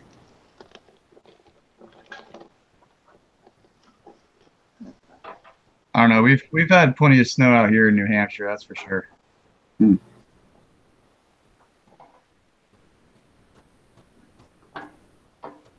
Actually, I think I don't think I've seen actual grass until the last week. We've had snow for the last 3 or 4 months. Wow. That sucks. Yeah, it's a little dreary, a little depressing, but hey, spring's it's a coming. Yeah. Well, that's all you got to keep telling yourself, right? Spring's coming. It's going to get here. Yeah. Well, that's what I'm telling myself right now. I can't wait to get to work on the van and get the motor pulled out so I can put the new gasket set in it and, lock it back together, clean it up and everything. Might even paint the engine bay before I throw the engine back in it, just because. A couple cans of spray paint, why not? Makes it easier to tell if you got oil leaks too. Well, what sucks for us up here is spring is mud season, so it'll be fun to take my truck out mudding, but it just is I won't even go shooting for probably the next couple of months while it's in mud season, just because you just can't go walk without just getting disgusting. 20 pounds of mud on each foot while you're trying to walk. Yeah. Big round balls of mud. Nothing like trying to walk on those. Yep. Yeah, I've been there. You find that one spot that's a little squishier than the others, the next thing you know, I'm up to my ankle in something. Yeah. I was shooting somewhere last spring, and I had it up to my shins. I was about a foot deep in mud just with one random spot I got into. It was terrible. Then you got to clean the truck. I got mud rubber floor mats. It's all good. It's a truck. It ain't supposed to be clean. Yeah, but the bad part is you get out and you brush by the fender by mistake, and you've got this big brown streak on your nice shirt or something, Yeah, but the mud covers up the rust, so it's kind of nice. Yeah. I swear I'm ripping the box off the back of my truck. I'm gonna put a flatbed on it. It just makes so much more sense. All I use it for is pulling the camper and driving around. I can just have a toolbox on the front of the flat deck, and I lose a bunch of weight. And yeah, it's just useful. Still just got the trailer hitch comes out the middle, so. Well, I have an old Tacoma 2002, and apparently, you ever seen the Humvee, the military Humvee trailers? You can actually take that off of its frame, and you can bolt it onto the frame of your truck. And I'm like, that sounds cool. It'd look amazing. Yeah. Not in any way practical, but it'd look cool. It'd be heavy as hell. That'd be the problem. You get better traction. I'm trying to get lighter. Bob's number one concern is vehicle weight. Well, I'm trying to get my truck lighter because I want to tow it behind my motorhome. And you don't usually see people towing 3/4 ton 4-wheel drives. But no, Bob, that's called a Geo Metro. Well, anyway, so what I want to do is put a flatbed on it because that'll lose me some weight. And maybe get rid of the bumpers and stuff like that and just, do a pipe bumper. And, kind of make it kind of like an off-road type vehicle, but it'll still be the truck that's got the big back seat for the damn dog. And, I like it. I bought it for a reason, and I'm going to keep it. Just for a administrative note, because we have a new member to Gun Channels who posted on the YouTube side saying, "Hey, I'm trying to find the chat." I put the link on the YouTube side. I also put it, if you're on the main page and you scroll all the way down to the bottom, there's a chat room. And I put the link there as well to Smeggies Cave. So if you're at least still listening, click on one of those links and it will bring you over to the page that has the video and the chat box in the bottom. Indeed. And then at the top of the main page, there's a list. There's a rotating list of channels, and whenever you see Smeggies Cave there, you could just click on it there, and then you'd be on Smeggies Cave. And he keeps posting the link like every couple of minutes.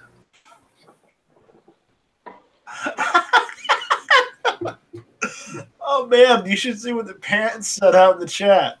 Bob's motorhome pulling a truck that's pulling a camper trailer that's pulling a ranchero that has a motorcycle in the back. Well, Bob always did want to run his own convoy. I think they'll let you do that. I mean, I could put the ranchero with the motorcycle in the back, but then I couldn't take the truck. I mean, hitches one behind the other.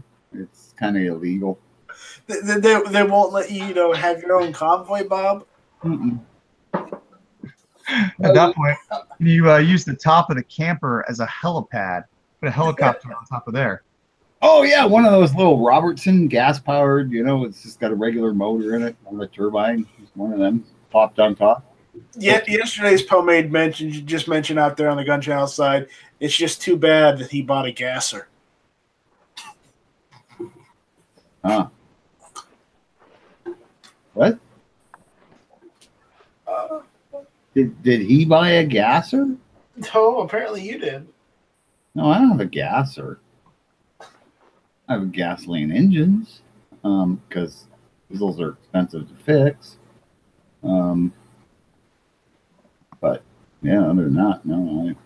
Oh, those guys. Mhm. So hilarious. It'd be kind of cool though if I had the Ranchero towed it behind the. I wonder if I can turn the Ranchero in an off-road truck. I could. That would be kind of cool, except boy, that seating position would kill you on jumps.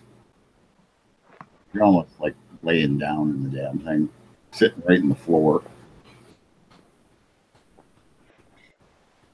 Like it's low as shit. Like it's, comes up, it's barely above your waist, basically, the roof of the damn truck.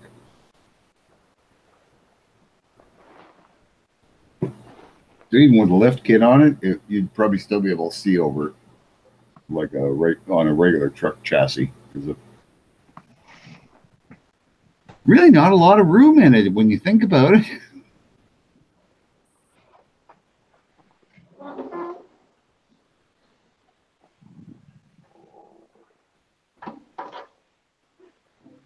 And I should just turn it into a mud truck.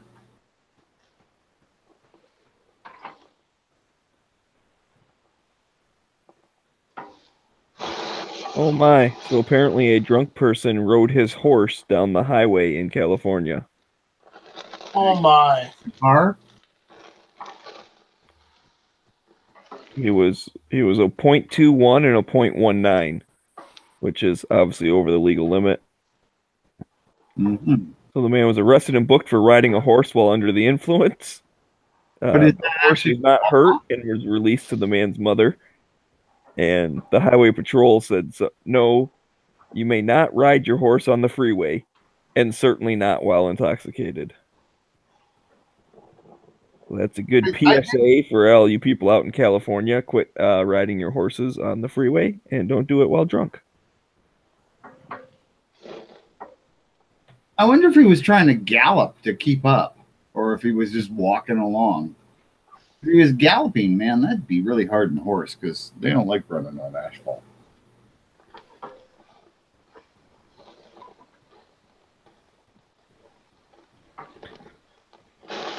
Oh, man. Well, hopefully he wasn't dressed up like a cowboy, in which case then he might have had a gun on him. Then he'd really be in trouble. Yeah, but a cowboy in California can often be something completely different.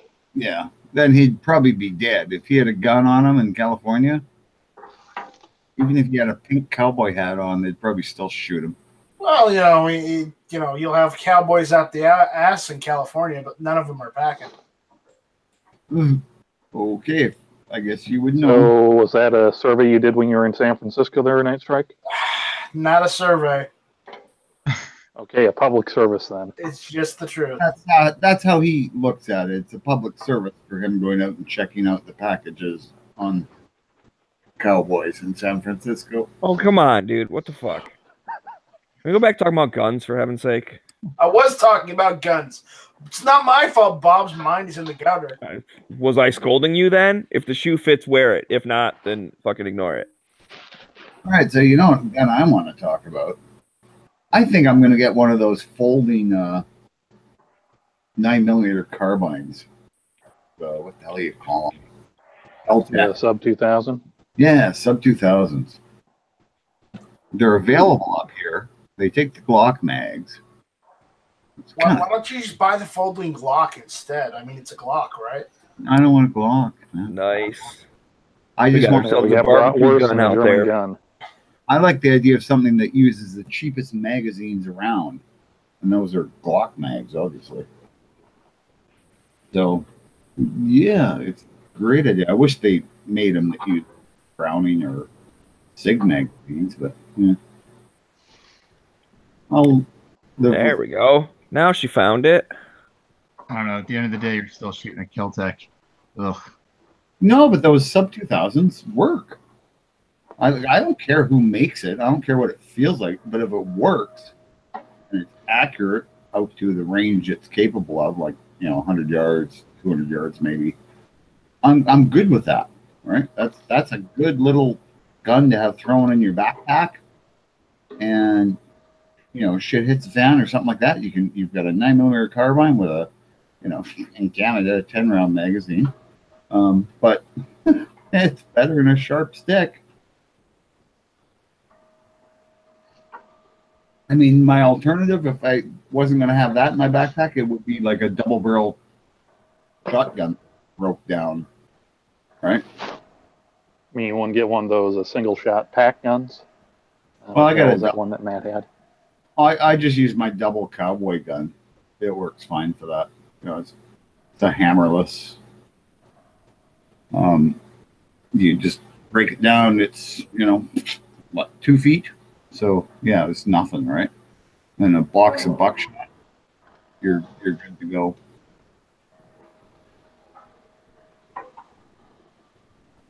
I just get one of those belts and just load it with slugs, buck, and then a little bit of bird shot, heavy bird shot. So,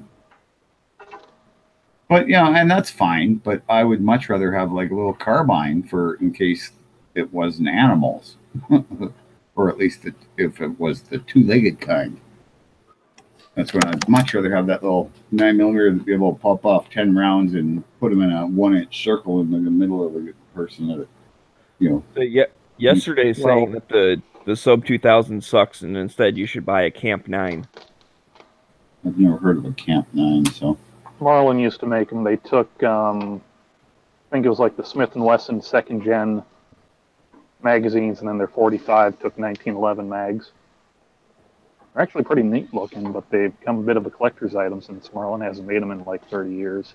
Yeah, that would be a problem. But, I mean, everything I've read about the Kel-Tec says it works. That's all I really care about. The only problem is here, they're really expensive. They want $700 for one here. Wow. Yeah. I don't even know what those cost in the States, but I don't think they're that expensive. 5 something, I think. Yeah, it's just ridiculous because I can get there's other little 9mm carbines we can get here. They're takedowns and stuff. And yeah, that's all right, but I really like the folding feature. Yeah, I just found one on Gunbroker for $400, and that was just a quick search. So I know Canada though, we can't get them from the States.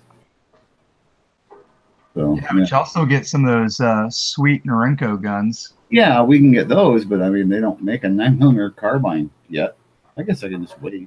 Probably in a year or two, they'll go, hey, people want these. Let's make one. Steal this Caltech. All right, recreate. All right, now we sell this. Oh, that was probably really, wasn't The it? thing I like now, it doesn't,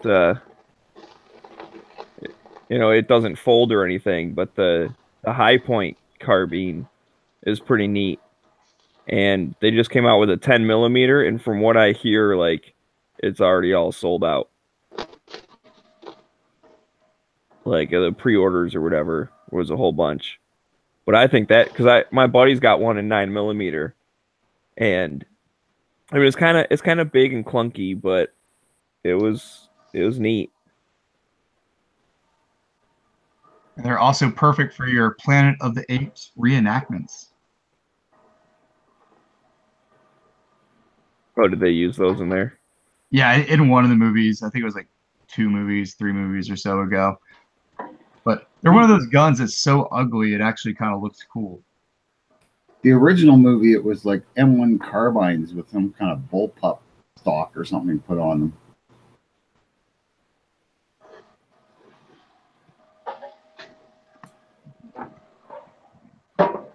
them. Yeah, but I just think in 10mm, that'd be a neat little gun. Yeah, but unless you're carrying a 10mm pistol. I mean, my whole thing with having a 9mm carbine is then I can have a bunch of ammo that's going to fit in my pistol and my carbine, and it lets me reach out a little further than a pistol, a little more firepower maybe, and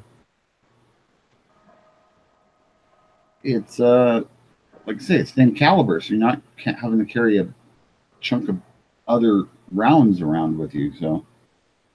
It's that commonality. It's right why the cowboys always wanted their rifles, their Winchesters, and their pistols in the same caliber if they could. No, I get it. Actually, I think one of my next guns will probably be a carbine and a pistol caliber, 9mm or 45, just depending on whatever floats my boat. Mm. I don't know. I keep both 9mm and 45. I actually, when I carry, I normally carry a 9mm pocket gun as a backup to my Springfield Armory XD in 45. And I mean, as much as politically right now, I'm not a fan of Springfield. That gun has been great for the last decade. So, Well, and at least the money you spent went to them before they turned dumb. Yeah. And as much as people don't like the XDs in general for some reason, they're like, oh, they don't work well or whatever. No, I stopped counting rounds at 4,000, and nothing's broken. The only time I ever had a failure to feed or anything, it was when I was first learning to shoot and I was limp wristing.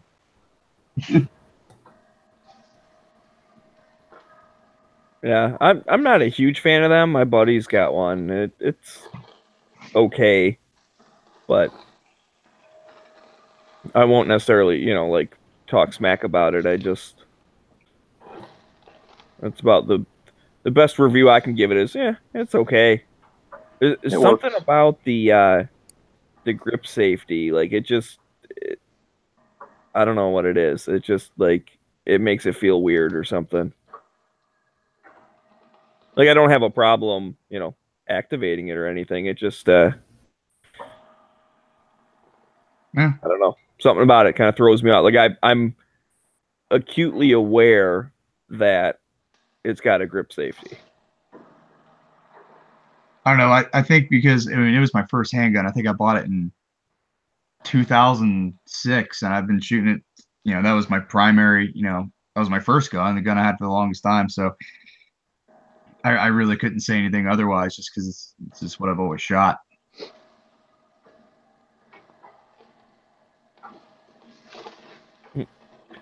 we're out there just gonna Glock.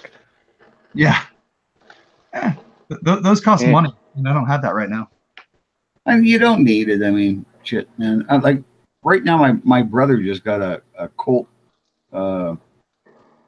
Commander. Anyway, it's a small Colt, but it's 9mm, which is odd. I mean, Colt really should be 45s, but I was like, nah, okay. But man, to feel that, it feels different than the 45. It really does, and it's like those Colt Commanders. That's a nice little gun, and that is something you could easily carry concealed. You know, and then it's only a little bit shorter than a standard Colt. So, no, I kind of like it. Jesus, it's Girk. Jesus. Now we got some CZ love out there in the chat. Up in your hair, man. What happened to your hair? No, yeah, it grew back a bit. Well, not in the top. Cut it all off, man. Oh yeah, I started doing that when I went bald too. Best way, brother. But up here in the winter, I got a 2-cone all the time, so I don't have to worry about being bald. Yeah. What's happening? Not much with me. Watching G-Webs do a 2A patch. Yeah, you should make a Gurkha patch. Oh man, because all our rights are going away. 2A stands for second away. I don't know, man. I don't know what's gonna happen. I don't know that Trump's gonna flip that much. There might be some shit, which is not good, but I don't know if it's going to be as bad as everybody's worried about. Trump's not with us. Trump's never been with us. Come on now. Got no better than that. Yeah, and see, that's the thing. Everyone says well, I mean, I don't think it will pass, so no harm or whatever. I think there is harm in capitulating to the anti-gunners, because basically what you're saying is well, I mean, I agree with you. You're on the right track, and obviously it makes sense, but evil Congress didn't pass it, and then all that kind of stuff. So then it's you're validating their point that yeah, we should be doing stuff, when instead the correct response is no. We don't need to do stuff just for the sake of doing things. If they don't work, we shouldn't do them. And especially if the things you're trying to do is taking away, some of our rights. I seen this guy on YouTube I watch. He's a car guy, has a couple guns, and he put I'm not for the ban on AR-15s and the SCAR, which I own, and then he put, but I think that you should prove that you're mentally capable or whatever to be able to own these guns. And I'm like, what the fuck? So you should have to prove that you're mentally stable enough to own a gun? What the fuck kind of shit is that? Right. It's guilty till proven innocent. Basically, we're assuming everyone's crazy, and you have to prove you're not crazy. You're not. What kind of shit is that? And how are you pro-gun? You're not pro-gun if that's your fucking thought. You're not pro-Second Amendment if that's the way you think. Type of shit is that? You have to prove? No. They should have to prove that you are to be able to do some shit like that. Just the same day they have to prove that you committed a crime before they lock your ass up. You know what I mean? What kind of shit is that? It's all right. It's already, and I wrote a bit, our rights we've been giving every time. We are the ones that give. They don't give shit. We've been giving every time. You know what I mean? Because he was like, well, people say, shall not be infringed. Well, your rights have already been infringed on. Yeah, that's because we've been in this fucking losing battle, and they try to make it seem like shit's getting worse when gun laws have been getting stricter and shit's still getting worse. So it's obviously not the fucking guns if the laws have been becoming stricter. That makes no fucking sense. That's how people don't realize that logic. It's a mix of both, though, because gun laws in some areas have been getting stricter. In other areas, they've been more relaxed recently. And if you're just talking regular crime, violent crimes been going down. It peaked in the mid 90s. It's been going down since then. I mean, I'm sure, but I'm using like, you know, their logic, right? Is that everything's getting worse with the school shootings and whatever the case, right? I don't think it's getting worse anyway. I just think it's more prevalent because of media and social media these days. But by their logic, everything's getting worse. But everything's getting worse. But throughout time, gun laws have been getting stricter and stricter. You know what I mean? And so, where's the fucking correlation? Obviously, you know, I don't know. It frustrates me to the fucking end, man. And the mental health thing really bothers me because when you look at nations that have disarmed people in the past, they weaponize mental health against gun owners. And who decides what is mental health? Like, I mean, it could come to what if you have the wrong political ideas and you're mentally that's an issue with all of this, is that who decides anything? It's like, okay, who decides who's mentally capable of, you know, owning a gun, or who decides if a gun is too powerful for regular citizens? Who decides that? The people that are trying to decide that are uninformed people that are totally against it either way. You know what I mean? Right. Well, and that's the thing. I heard it described, and this is kind of where I get with, you know, I don't want to half agree with them at first, you know, like kind of, like I said, like basically validating their point of view. And it was described this way of saying, like, what about back in the day when it was like, hey, like, is it okay to punch a Nazi? Let's say I go along with you with that and say, you know what? Yeah, like Nazis are bad people. I don't like them. We should punch Nazis. So now you're agreeing with the other side, and it's like, okay, we all agree, you know, it's okay to punch a Nazi. I'm not saying it is, but like, let's, for example, it's the same thing as saying like, well, I agree, like something should be done, you know, common sense gun laws. Like, okay, both sides are agreeing. Then the people that started the whole punch Nazi thing were like, oh, and by the way, anyone who wears a red hat is a Nazi. Therefore, it's in the same thing of going, oh yeah, and by the way, like we both agree mental, you know, someone who is whatever, like I'll just say crazy, whatever. So someone who's crazy shouldn't have a gun. Oh, and by the way, like we think that anyone who is pro Second Amendment is crazy. You know what I mean? Like wanting to own a gun is a sign of mental illness. Therefore, you shouldn't be allowed to. Like that's what they're going to do. So you agree with them at first, like with the premise not defined. Then when they actually define that premise, it includes a huge group of people. Right.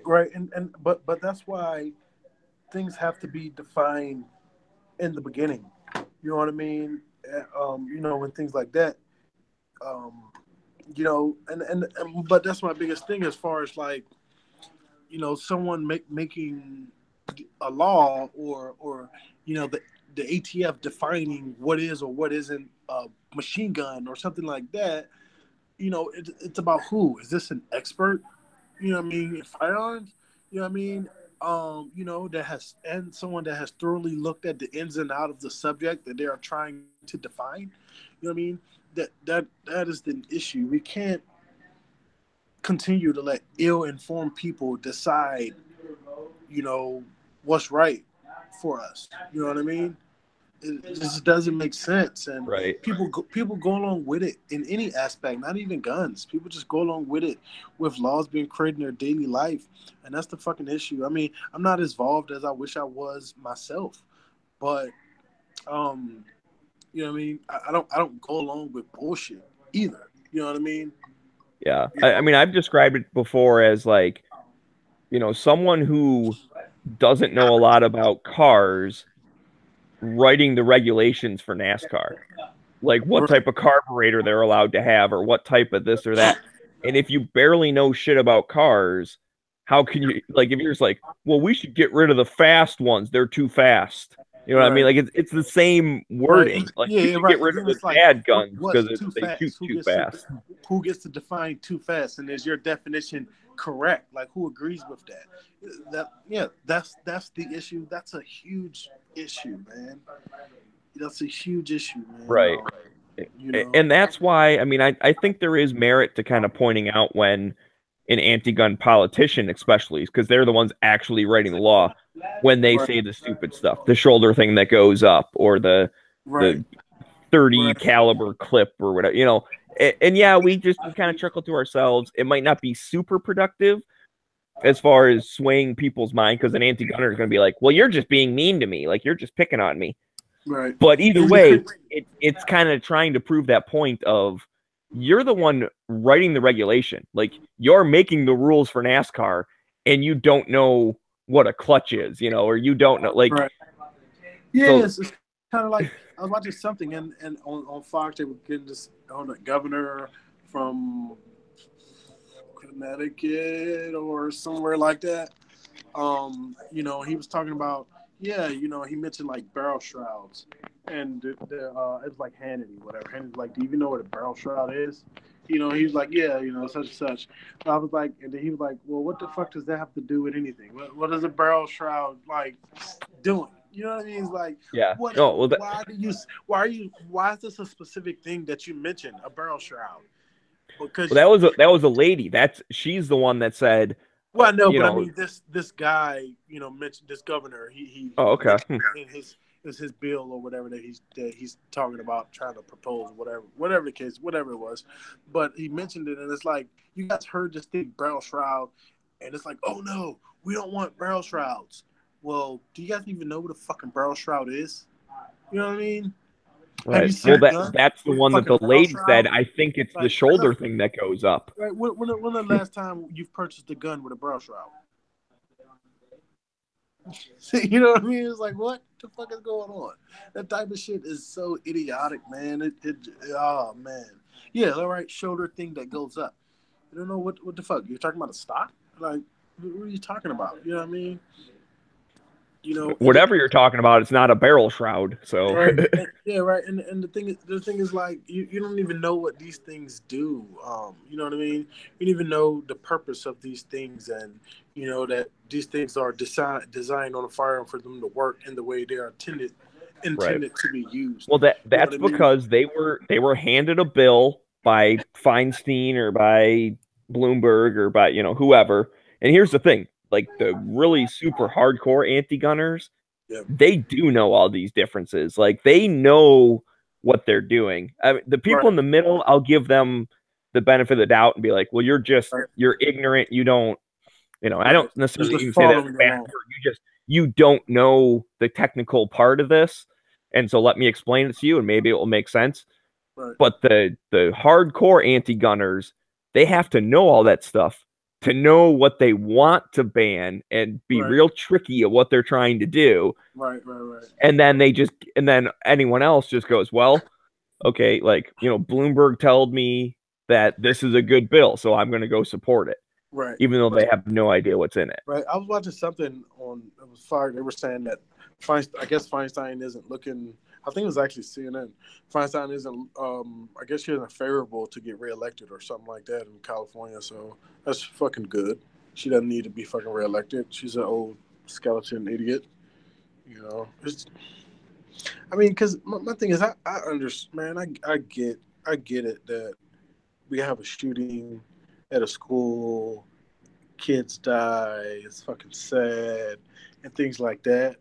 But you have to look at other things of why this happened other than a gun. You got 4 fucking cops that didn't go in the building. You got FBI reports that didn't get checked out or forwarded. You know what I mean? You got multiple calls from local people. Even they told the resource officer there about the kid. No actionable anything happened. This could have been prevented. You know what I mean? Without ever mentioning a fucking gun, that whole shooting could have fucking been prevented. And not by banning a fucking gun. You know what I mean? Every sign was there. You know what I mean? And it's like, if you were trying to go after guns and you were going after everything else that went wrong and trying to make that shit better, I can say, well, at least you're trying to do something right. But just trying to ban guns because it's going to make you feel good and because you think there's not going to be another shooting or you think that people are just going to stop magically getting fucking killed, you're fucking in a dream world, man. Right. Well, and that's the thing, too. I mean, that's when they're, and I try and say, mass killing or whatever instead of mass shooting, because Like that's the important part of the story. Like the way they did it, Right. it's not important. And I like to keep bringing up, well, I don't like it because it's a really shitty thing, but the worst school killing in the history of our country was in like 1920 something. It was in Bath, Michigan. A janitor locked all the doors and set the thing on fire. It was a one-room schoolhouse. Right. Yeah, And so that was, I mean, whatever obviously the dude was, you know, murderous and evil, but he didn't use a gun. He just set the thing on fire and locked the door. Right. And you don't need guns to kill people, as you're saying with that, because look at guys who you could just go on a busy street with a truck and just mow people down, or you could make an IED. I mean, we had the Boston bombing a few years ago. Yeah, we don't have to give all these guys ideas, but yeah, I completely agree. Is that it's already out there, but I mean the thing is, and I honestly think the only way they're gonna learn is that they do go ahead and ban all guns, and then that guy makes a fucking bomb and blows the fucking school up. That's the only way they'll learn. To be honest, that's the only way they'll learn. They still wouldn't. Say, I bet you they'd still find a way somehow. I mean, they would just be like, well, that was sad. I mean, like with the the truck attack or the bomber, they were like, oh man, this guy's bad. Like that's so, but then the next time someone uses a gun, they're back to the gun is bad. It's like, what happened to the person was bad? You just said it last week. The person is bad. And then this week, oh no, the gun's the thing that's the bad part. Right. Yeah. It's just, it's a complete. Forget very fast, man. Yeah, it's just what do they call it? It's like a cognitive dissonance. Like they cannot put two and two together. It's the same thing of like, and I don't believe this as far as like, all Muslims are terrorists or whatever. I don't think that. I know plenty of them. They're not terrorists. That's great. But so the same people, because there are some, racist assholes, they'll be like, yeah, they all suck. And so these people come out and go, hang on. You can't judge the entire group by what a small percentage of them did.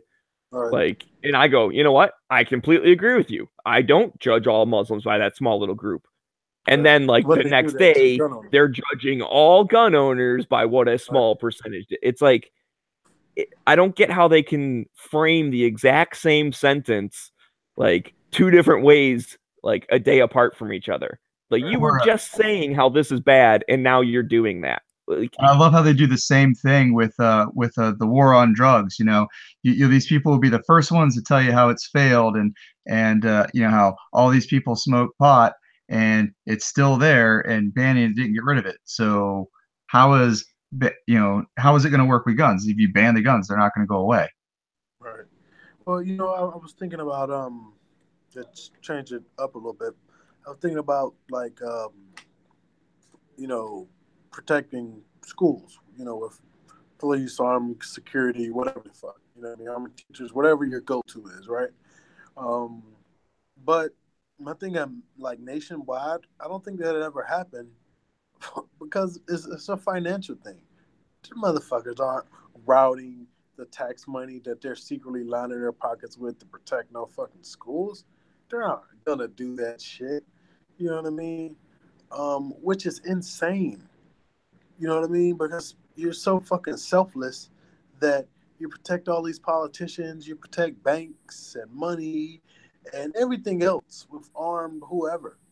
But your fucking kids go to school with no fucking protection, and you're worried about people shooting up schools. If it's that much of a fucking issue, you would protect these kids. It's obviously isn't that big of an issue. So I got a couple things on that. One is that's why the just allowing teachers is a good idea, because it's the teachers are doing all the stuff. Like they're just saying you can, if you have the carry permit or whatever, like you can bring your own thing in. So that doesn't cost the school anything. Teachers will voluntarily, either they carry or they won't. And I truly think just the threat, I mean, there could be whatever, 80% of the schools doesn't even have a single armed teacher, but they have the sign up front that like in this district, you're allowed to, if you want.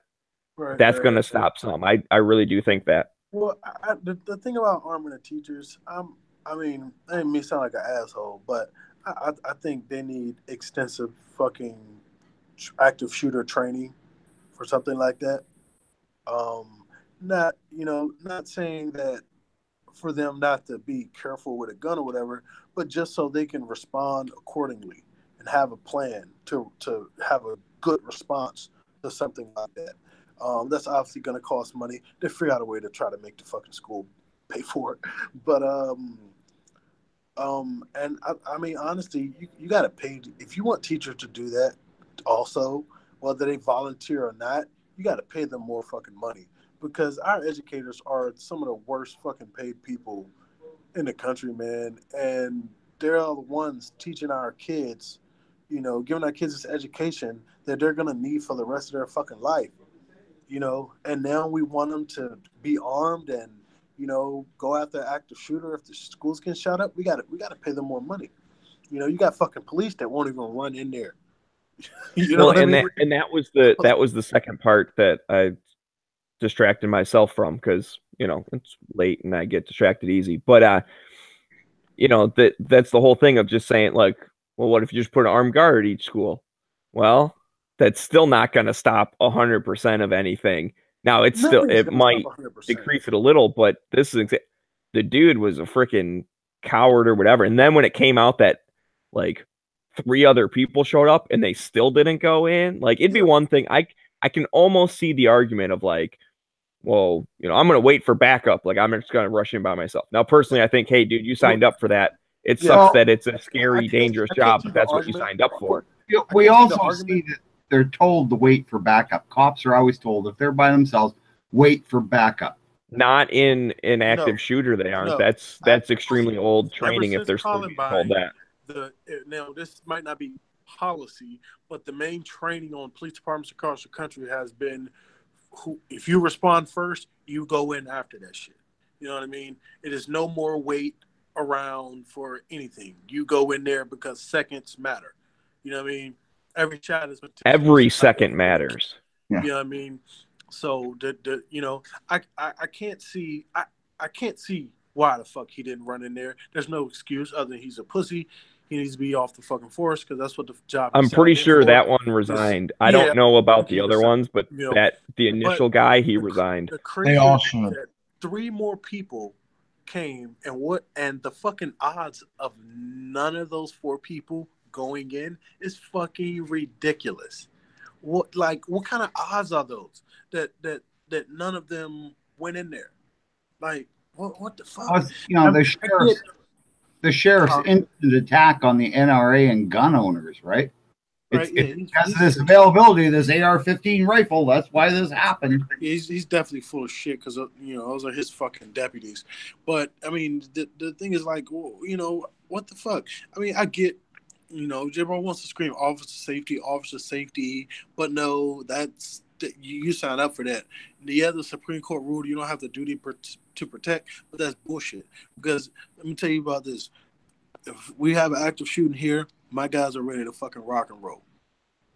We're on it. You know what I mean? No matter what, that you know what I mean? That's the fucking job, man.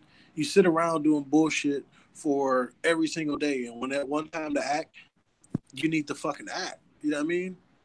You probably got all this stored up fucking energy and aggression. Use that fucking shit. It's just the most pussiest fucking shit ever seen in my life, man. 4 guys waiting outside, and there's people inside getting killed. A whole other department had to come and go in. It's fucking crazy. Unarmed teenagers. That's crazy. That's crazy, man. That's crazy. That's fucking crazy. It's crazy. And not to sound like an asshole either, but, those are the same kind of cops that sit around and, scream when fucking unarmed people get fucking killed in the streets and shit like that. You know what I mean? But y'all motherfuckers won't run into a building. No, you gotta do better than that, man. You gotta do better than that, man. That's like, I don't even know a word to use. That's just that's heartbreaking, man. No, that's a good word actually for what happened. It's heartbreaking. It is. And I just don't get it.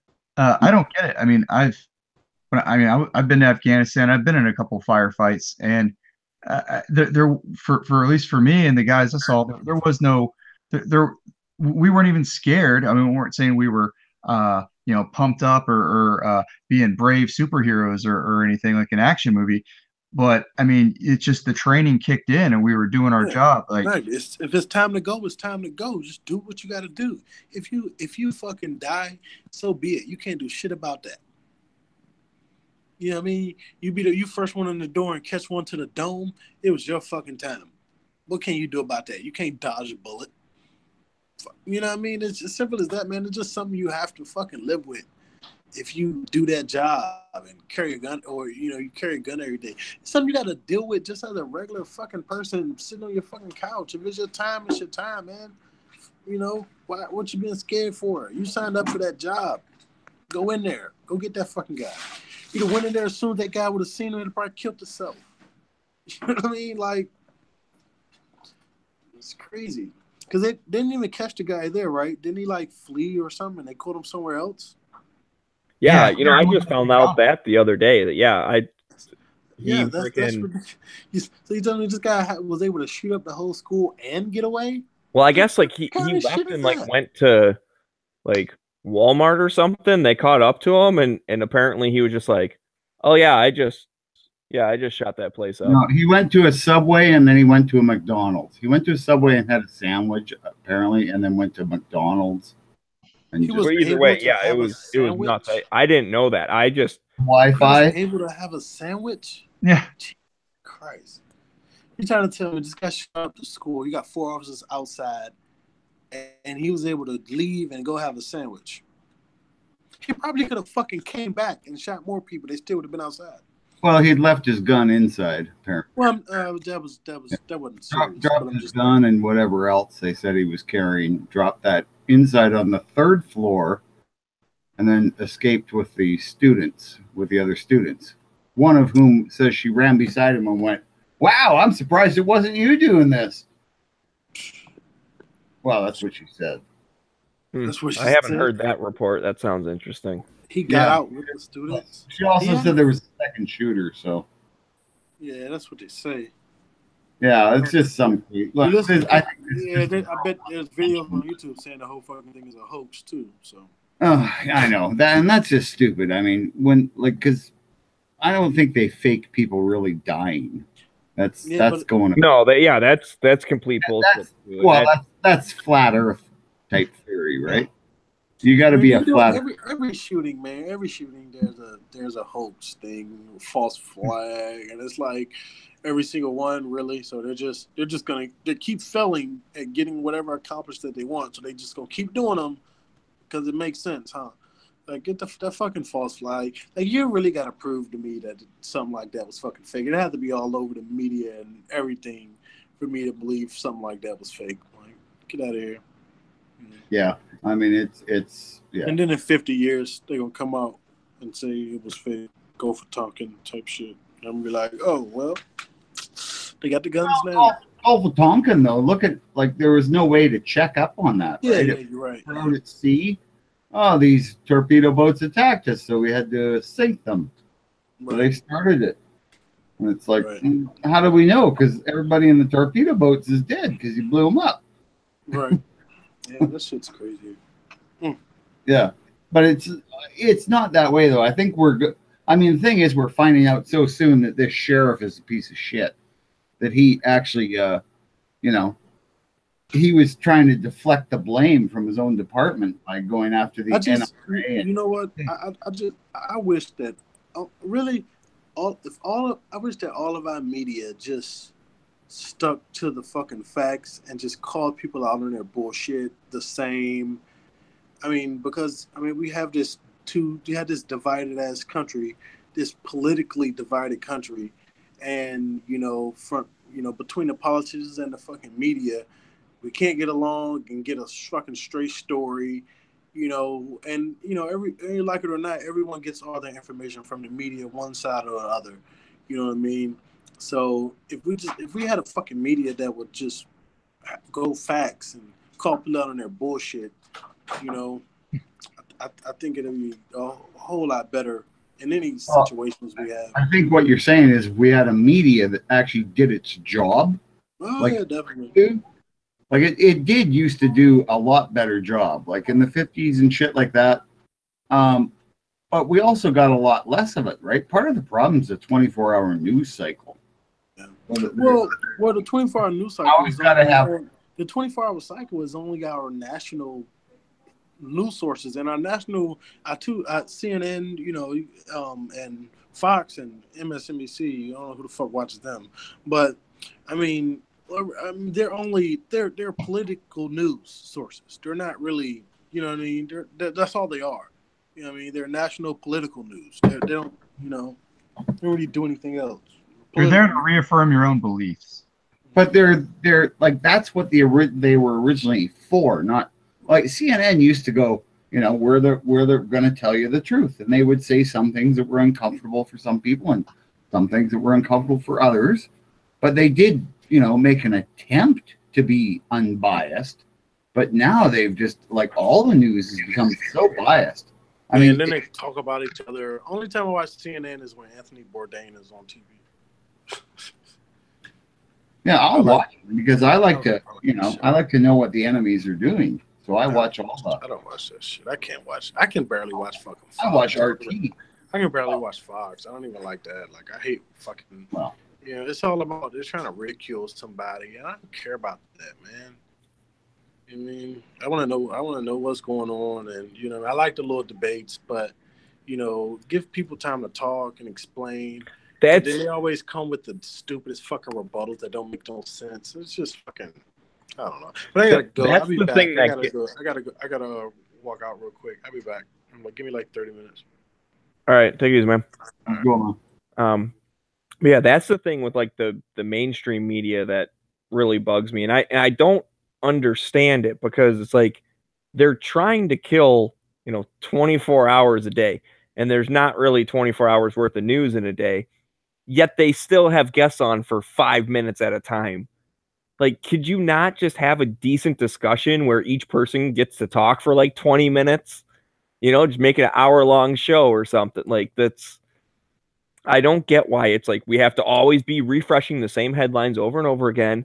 Everyone talks about it for 5 minutes, and if they disagree with the other person, it ends up just being like, yeah, well, you're dumb, and yeah, well, I don't like you either. Okay, commercial break. Like, you can never, some of this stuff is so nuanced, you can't just say it in a 30-second soundbite. Well, and sometimes they have to talk about the Kardashians. So, Well, maybe, but I don't have to. Well, the thing is, news is, it's not news anymore. It's infotainment. It doesn't matter if facts are being displayed. They don't care about that. They just want to keep quickly, just pushing this stuff out. Yeah. Right. Like I said, though, I don't get why it's like we're in such a hurry, but at the same time, you end up, repeating your shows over and over again. But, and then the next person comes on and he has all the same headlines as the previous one or whatever. It's like, and I get it. Okay. People sometimes only tune in for certain times. So you do need to sometimes refresh and, hey, this is what happened today. But again, if you're going to have a back and forth discussion, the 5 minute per person format is just, you might as well just not even do it. You could have just saved yourself another 10, 15 minutes. Just don't do it. Just having like, someone from the NRA and some anti-gunner on, and they each get to talk for 5 minutes. It's all just going to be super, shall not be infringed, guns are evil. Okay, commercial break. You don't get to dig into the meat of the topic. You don't get to really, if you say you want to open an honest discussion, you really want to get into it, blah, blah, well, then you got to give me more than 5 minutes, because otherwise, it's just, it's just screaming at each other. Yeah, there's no purpose to it. It's no one gets anything out of it other than it's validation of their existing opinion. Right. Oh yeah, and that's the thing, and that's something you got to be careful with in nowadays, where there's the facts, and then there's like your facts, and with the way that the internet is, and even like the news channels, you pick the one you like, and you like it because those people already agree with you. And so you get that whole echo chamber type thing going on. Yeah. And like I said, sometimes it's, hey, sometimes it's fun, but you have to at least be open to hear the other side. Hey guys, hate to interrupt, but yeah, it's after 3 here. I'm gonna bail. So have a good night. Talk to y'all later. All right, man. Yeah, take it easy, Bob. Yep. Yeah, it's only 4:15 a.m. here. You know, sun's gonna be coming up soon. Whatever. Yeah, I'm with you on that one. I don't sleep. If I get 5 hours, I call it a good night's rest. Yeah, I got a nap this afternoon, so I'm doing okay. Nice. I had caffeine 6 hours ago, 8 hours ago. I don't even know anymore. So, you know, I'm still going strong. But you know, something I thought about when there was like 10 billion of us in the room was going back to the school shooting thing. You know, the real conspiracy isn't that it's not all these are fake. It's that the media is, you know, they're ready. They're excited for these things because as soon as it happens, they get to put out their anti-gun canned spiel and just force it down our throats. Yeah, I hesitate to say, because I've heard someone else said that, right? The media loves mass shootings. I don't like to, I hesitate to phrase it like that, because I legitimately don't think anyone's actually happy. But I do agree with you that they have the stuff ready to go and they will capitalize on it. You know, it's that whole "don't let a good tragedy go to waste" or whatever. I mean, Yeah. it was worded weird when the guy said it. I don't think he really like actually meant it. Like no one's watching the news like laughing to themselves going, "Finally, I get my bill passed." But there are people that are like, "Well, that sucked. That was sad. Oh, I have this bill sitting here. I'm going to go ahead and introduce it. Like now is a good time to do it."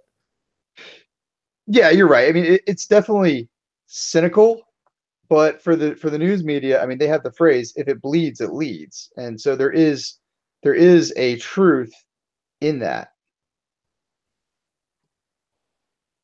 Yeah. So there's some interesting debate going on out in the chat. I'm sorry, guys. I was reading along with you, but we happen to be talking about some other stuff there. But I think that's kind of an interesting topic too, and it's one that I don't have necessarily a concrete opinion on. I'm gonna go ahead and put the link out here. If you guys want to join and talk along, you can click the Hangout link. But if not, you can keep typing along. I'll try and go back through here a little bit. But basically, the idea it started with like mental illness thing, and let me try and go up so I don't misquote them.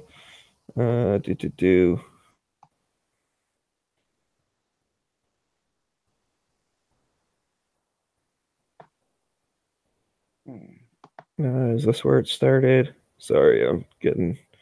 Yeah. Okay, so and they were talking again.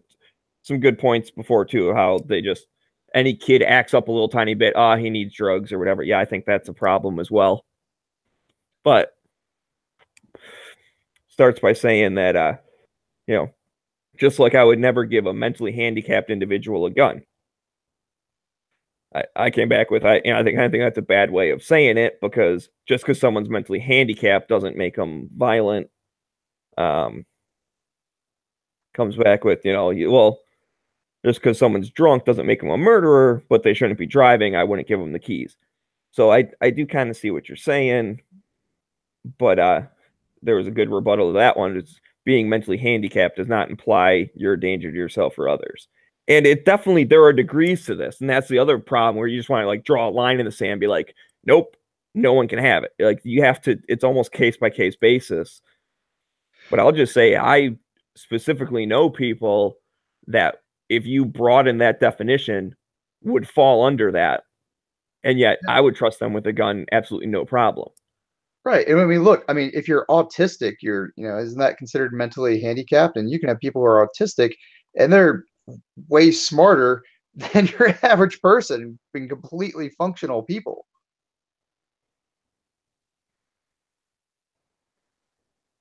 So a mental handicap is, I just think that's kind of a cop out. And then, yeah. Yeah, well, I'll kind of go through these here again, just for if someone's just listening and not over on the gun channel side, then they're not reading this, in which case you're missing out. But or if you're listening in the future, then you won't be seeing this typing. So I'm gonna read some of it. So, where was it? Oh crap!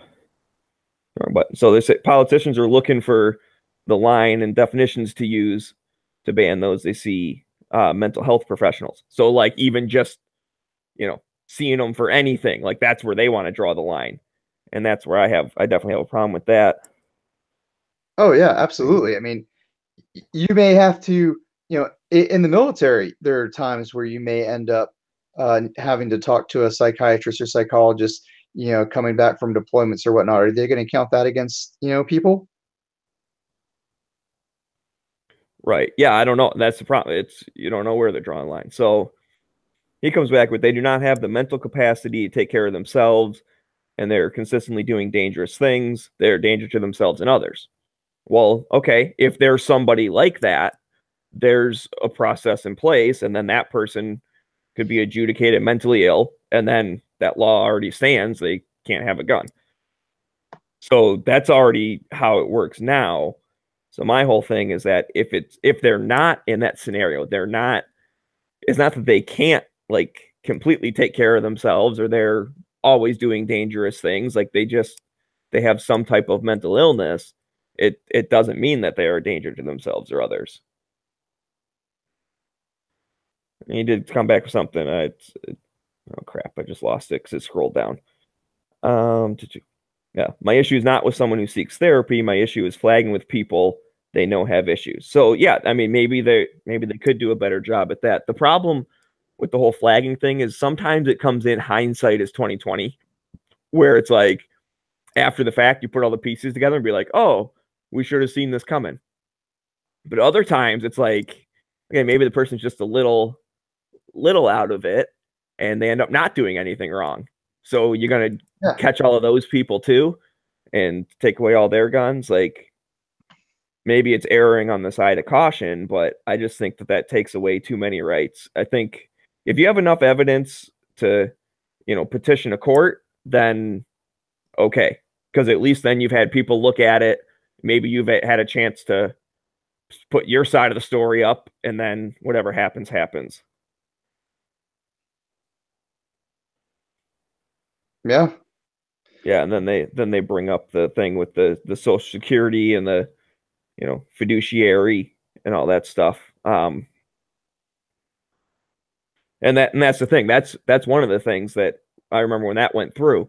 My grandma, when she was still alive, had my mom take care of her finances for her. So my mom was her financial fiduciary. Like they did the paperwork or whatever so that my mom was in charge of all her money.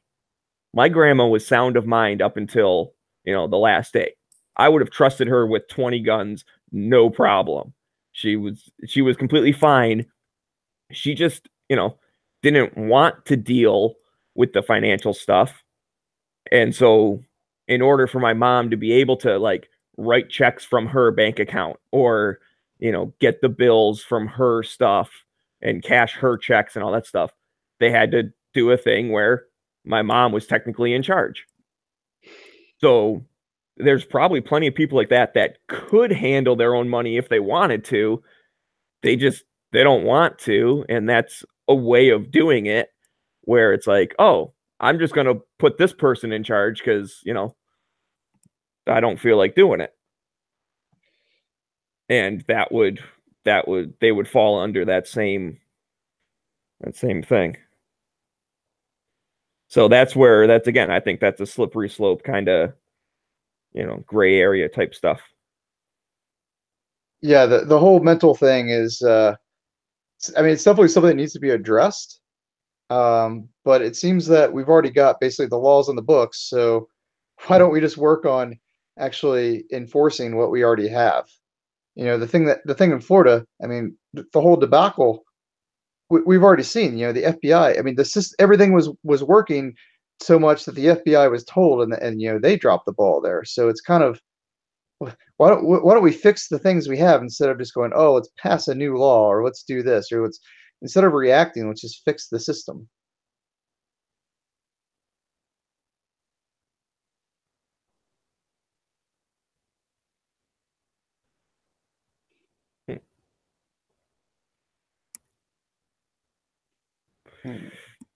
What should be law if they decide?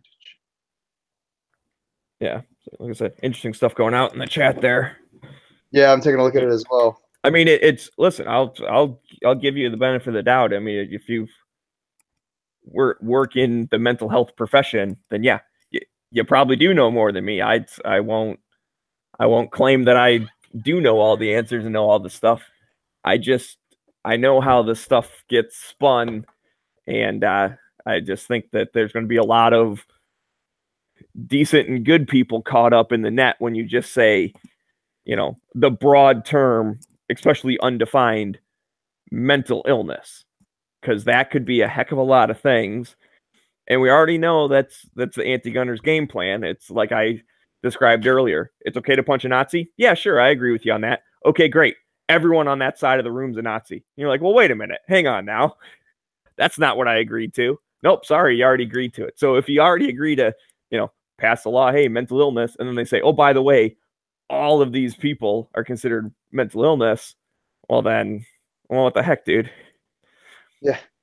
Because again, like I said, I agree with you. People that are, like way out of it, or they have some other thing, like they have some type of violent tendencies or, whatever. Like, what's the thing? Like, schizophrenia or something where they're not sure what they're seeing. Yeah, those people might shoot someone because they thought he was an alien or whatever. Like but there's a process in place already. So that's where you don't have to change it. That already exists. Yeah. Yeah. I mean, when you look at, when you fill out your, the background check form, it says, hey, have you been considered, mentally, I forget the word. It's adjudicated mentally disabled. And you check that box and hey, guess what? You're not buying a gun. Right. All right. So he's clarifying a little bit here. So that's good. Maybe that's where there's some misunderstandings or whatever. But because again, I don't think any of us are necessarily like fighting with each other. I get nervous when those types of things, when the broad terms are being said. But he's basically saying, I never said we should change law. I'm just saying we're not flagging these individuals. So again, maybe that's a discussion that I'm probably not qualified to have because I'm not in the mental health profession, but maybe all the mental health professionals have to get together and start talking, going, okay, so which one of these do we flag? Like maybe we need to do a better job at that. And that's a discussion I'd be open to, or, I'm not saying it's 100% definitely a good idea or a bad idea. I don't know. But yeah, it's one of those things that could be a slippery slope towards a very negative path if it's not carefully and diligently watched.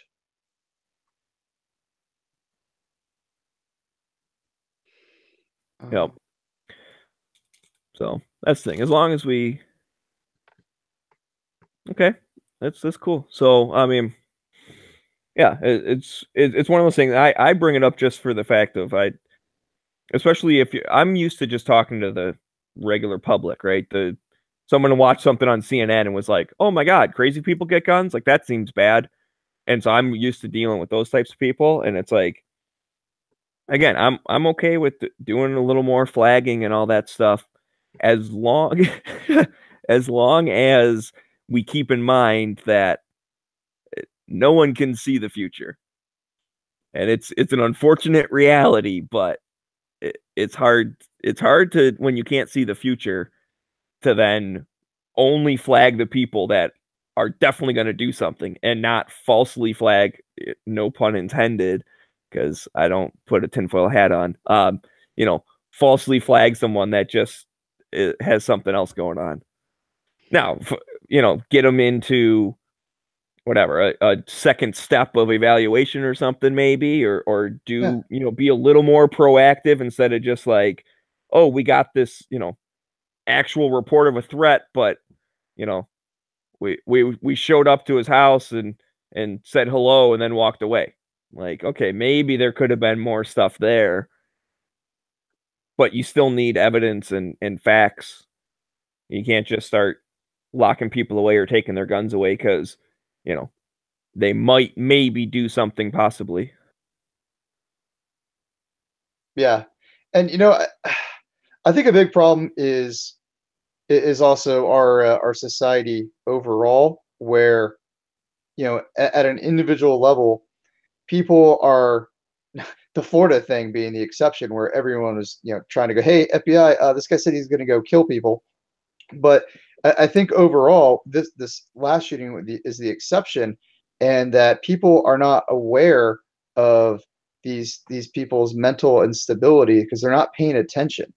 And we just kind of need to pay attention to people and maybe just talk to people, because I think you see a lot of these people, these who do these shootings, feel disenfranchised and alone, and they take out their anger in the most violent, destructive way possible, instead of getting the mental help that they could get. And a lot of these people, they're already getting mental help, because one of the common threads with these mass shooters is a lot of them are already on SSRIs.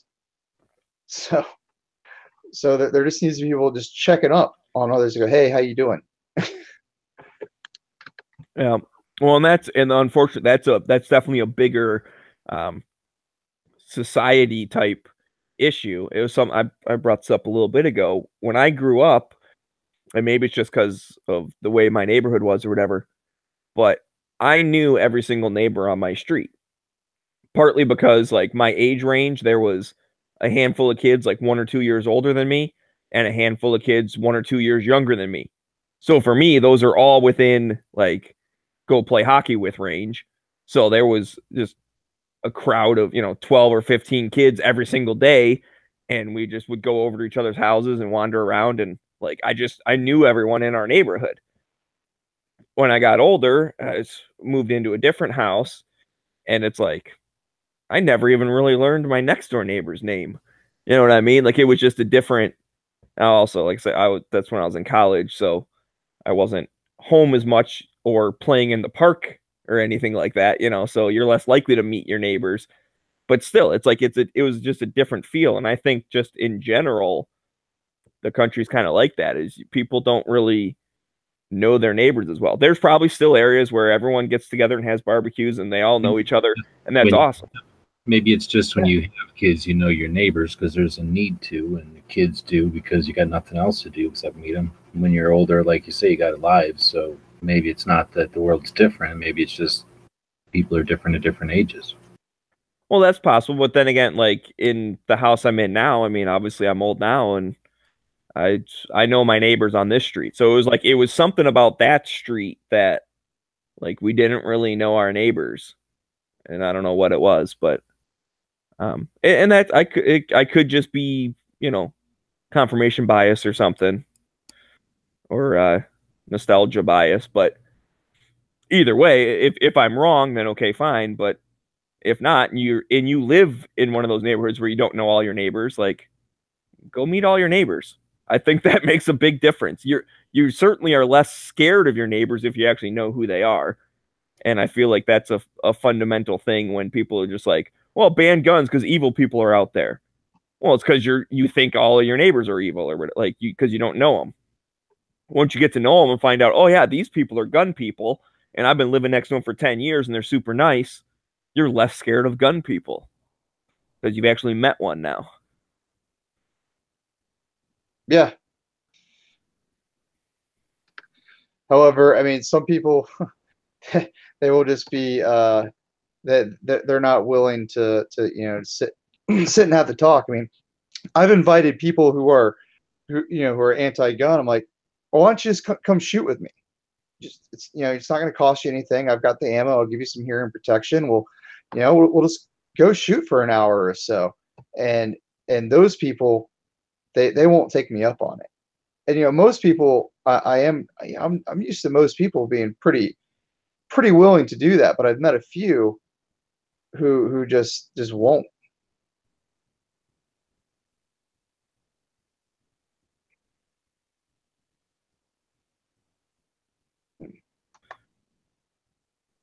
I do have to say the chat is going into an interesting route. Person saying they're concerned as a veteran of using mental health services at the VA, and worries that could bar her from gun ownership, and that I think is a very legitimate fear that a lot of veterans have.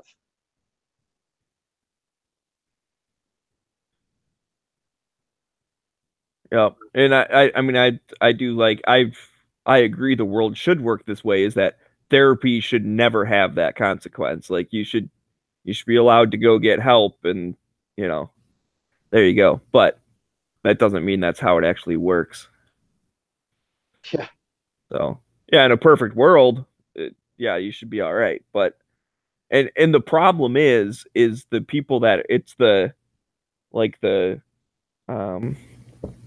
what's the word, like the I don't want to say overachiever because that makes it sound like they're doing good things, but like the super crazy anti-gunners. Like when you hear that story from New York where like a dude got divorced and he was kind of depressed or whatever, went to like a therapist, was like, "Hey, I'm kind of bummed out. Like my wife left me." Did that for a couple months or whatever. Was like, "Okay, she's a bitch. I'm not bummed out anymore." 20 years later, they knock on his door and take his guns. I mean, that did happen. It's like that's, and I think that's completely misusing the way the system works and all. Like, and because that exists, people are worried about that happening in the future because it might be okay now, but again, if the law changes 10 years from now, then yeah, they might come back. And again, that's where why registration is bad is because once you're on that list, they can start cross-referencing that list with whatever they want. Yeah.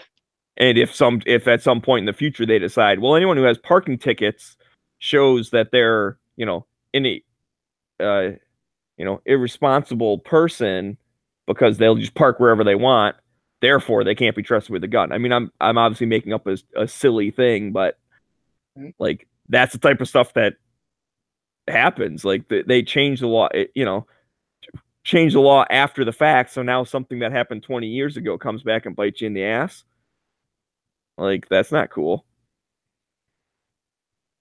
No, that sounds like one of the most ridiculous examples I've ever heard of. That is just preposterous. Well, you never know, dude. I know at least in Michigan to get a concealed carry permit, there's all sorts of misdemeanors that you can't have. And a lot of them based on driving. Like if you've had reckless driving in the past 10 years, you can't get a concealed carry permit. Now, some people would say, well, that just shows that you're an irresponsible person. Well, dude, here's the other thing. Reckless driving, it automatically kicks in for 15 over. And that might sound really fast on the highway or something like, holy crap, you're going 85 or whatever.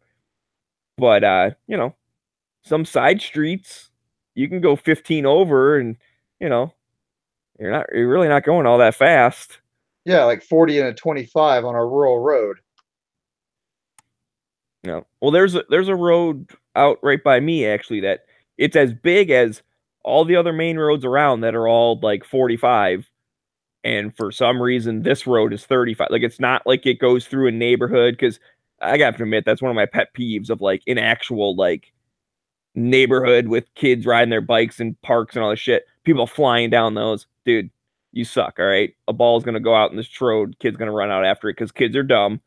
And you're screwed. You can't hit the brakes fast enough.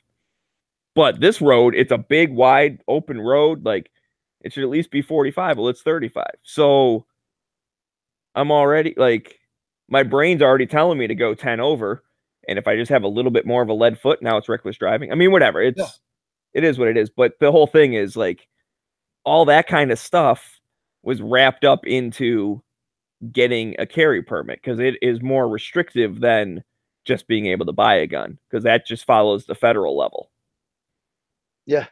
But on the state, I mean, there was stuff. Yeah, there was all sorts of. It was weird. All sorts of like misdemeanor stuff that they're like, dude, you can totally have a gun. Like you don't have a felony. You haven't been adjudicated mentally ill. Like buy whatever gun you want. But you want to get a carry permit? Well, that's a privilege, so we can be picky about that. Yeah, no, that's just funny. It's like, oh, you have a lead foot, so that must mean you're violent and unstable and can't carry a gun. No. All right. So I'm gonna screen share real quick here for Vanessa out in the chat. Is asking about the dinging. And I just like to show it because it's easy. So down here at the bottom of the screen, if you can see my screen, see a thing says chat room. You can open that up. And you can actually be in like different chat rooms at the same time and see all the thing. But anyways, you go over here to the little option and hit chat room sounds. So you just uncheck that and then the dinging will stop.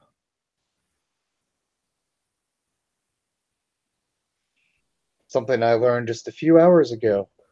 Yeah, well, it's cool that, I mean, in the same day, we've had a couple new people jumping in the Smeggie Cave. It's pretty cool. Welcome. It's kind of nice here, you know, just hanging out.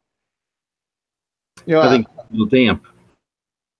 I'm actually kind of curious if there's been an uptick in the Gun Channel's website with the recent craziness happened on YouTube with channels getting dinged, like, because that was actually kind of one of the reasons I ended up over here today.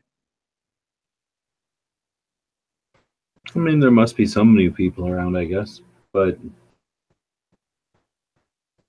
I don't know.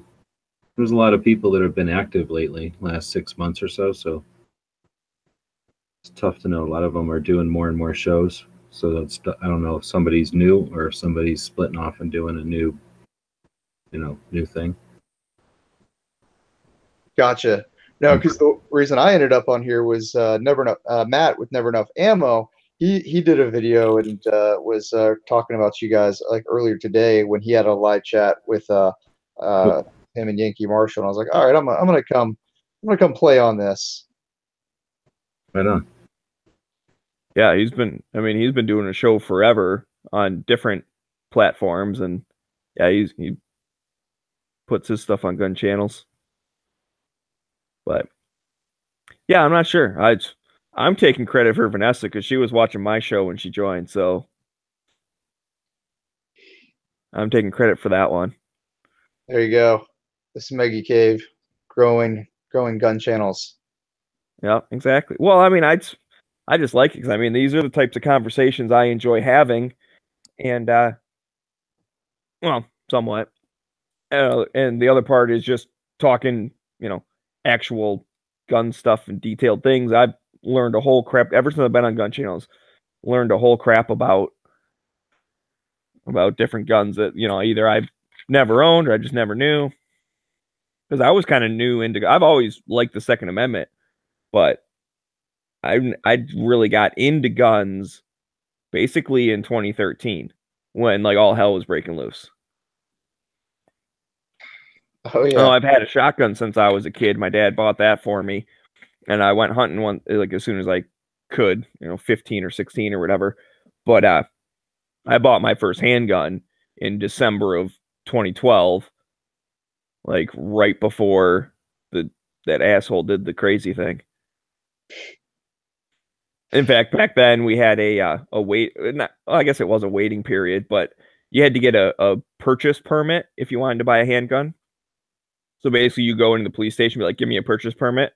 Now, in some counties, they say, "Okay," and they just like, you have to fill out a thing, but they just like give it to you.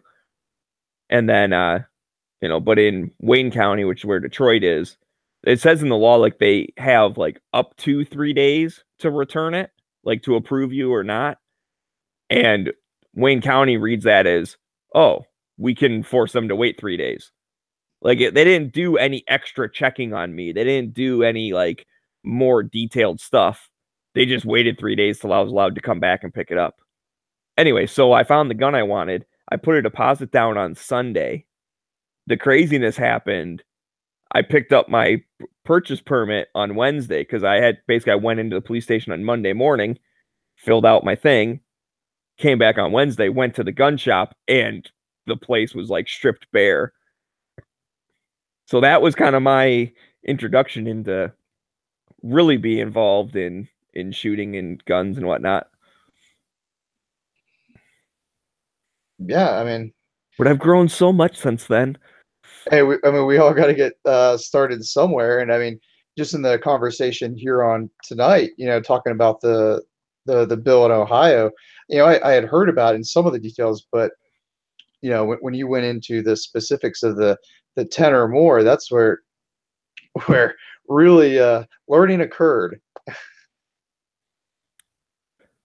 Oh yeah, I try and keep up on all the bills and stuff.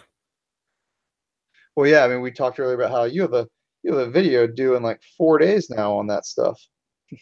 Yeah, I'll put it up there. I always post it on the actual second, and then something I just do a live hangout. I just don't invite other people to it, so it's just me talking, and then on my computer I have like 20 tabs open of all the different stuff, and I read it off and sometimes give a short little comment on it or whatever, and then done, wrap it up. And sometimes if we're doing another show, like an actual like Every Second Matters show where multiple people are in there talking, maybe someone wants to take a little bit of break or whatever, they'll play that video. And if not, they'll point people to it because I try and sum it up pretty well. Nice. All right. Well, I think I probably should get a little bit of sleep tonight or something. So, yeah, 4:45 in the morning. I'll wake myself up at 10. Call it a day. But it was definitely fun joining you tonight. I'll be back around. So, all right, man. Yeah, thanks for joining. Thanks for jumping into the deep end and getting into a live chat and everything. Yeah, no, it was fun. I'll be sticking around. You guys will see more of me. So take it easy, guys. All right, cool. Yeah, have a good one. Ew. Ooh. A Coonan and a Smith & Wesson 629. Cool. Coonan, is that a 357 auto? See, I'm interested in, since the 629 is used for hunting private land. How do you hunt private land? Is it hiding and you have to like sneak up on it? I like to shoot rocks off of hills. That teaches. Well, I'm wondering, like, if you find a chunk of like public land and like shoot it, does it become your private land? Like planting a flag?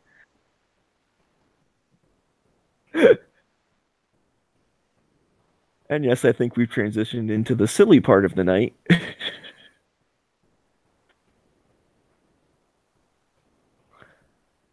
Yep. Semi-auto 357 mag.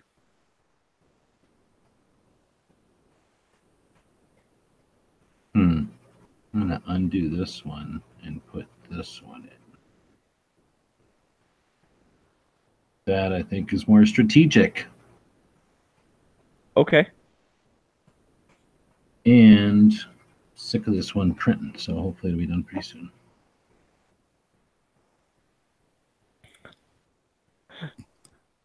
Thinking about going and buying a bunch of what are they, monsters? Just pulling like 5-day all-nighters while I got this software before I have to pay for it. Because now I'm in there playing with that damn machine going, oh, okay. Getting the hang of where to put the stitches or whatever. Mm-hmm. Now I want to print a bunch of stuff. Or sew a bunch of stuff.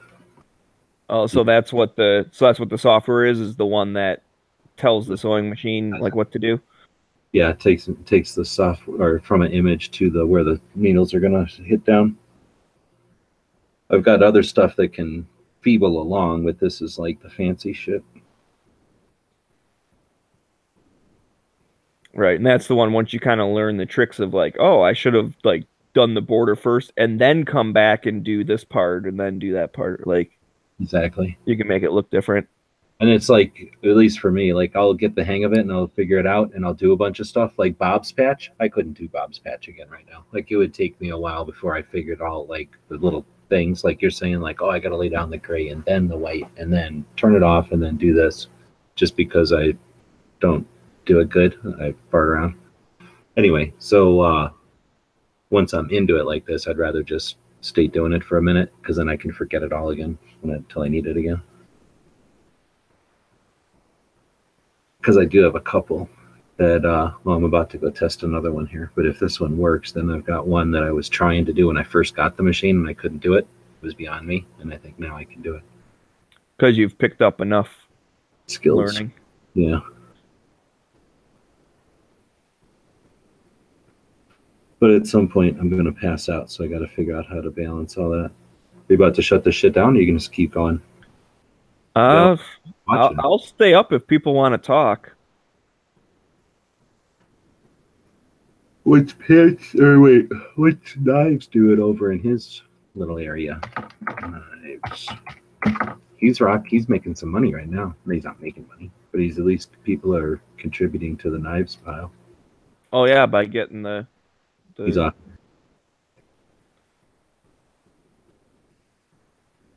Pink ain't helping nothing because he's got the lobby on his page, and I think that's still confusing people who insist that there's still a lobby. The bitter clingers is what I call them. 4 days left.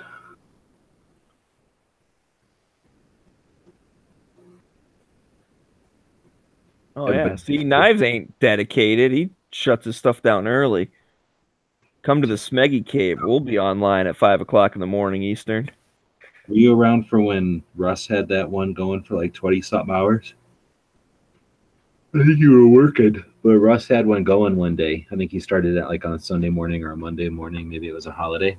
And then he started it and it never ended. And then like 28 hours later, I think he decided to end it just because he didn't want to break YouTube. I don't know if it ever rendered, but it was like a 28-hour lobby that people could still join and hang out in, and it was still live. Oh, it like glitched out or something? That's cool. Nobody else could do it, I don't think. I've never tried. Or I didn't. I lost my shit before I could try.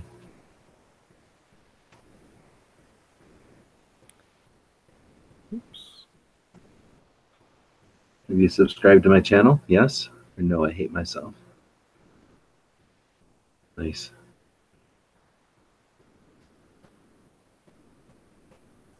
Let's see. That'd be cool. A bunch of new people coming in after a bunch of other new people came in, after a bunch of new people came in. And then once it's good to go, like I still got, like I say, about like 3 things I got to do. I've got to wait for it to get stable and then finish upgrading and fixing things and then see what our options are. But once all that's done and we're like stable and good to go for the future, then I'm going to go back and invite all the old people back. And invite a bunch of people who I've invited before, but they just don't come around. Hank Strange and them.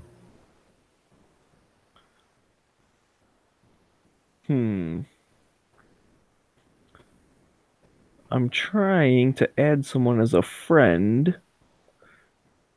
I'm not sure where that part is. I have not added a friend in a long time. It's probably gone right now. All the stuff that enhanced the member profiles was another place, so I shit. And I honestly haven't decided if it's worth putting. It probably cost me a little bit. It'll probably cost me like $100 to make the member profiles fancy again. And I just don't know if it's worth it. People are using that aspect or not, you know. I'm sick of spending money on speculation. Right.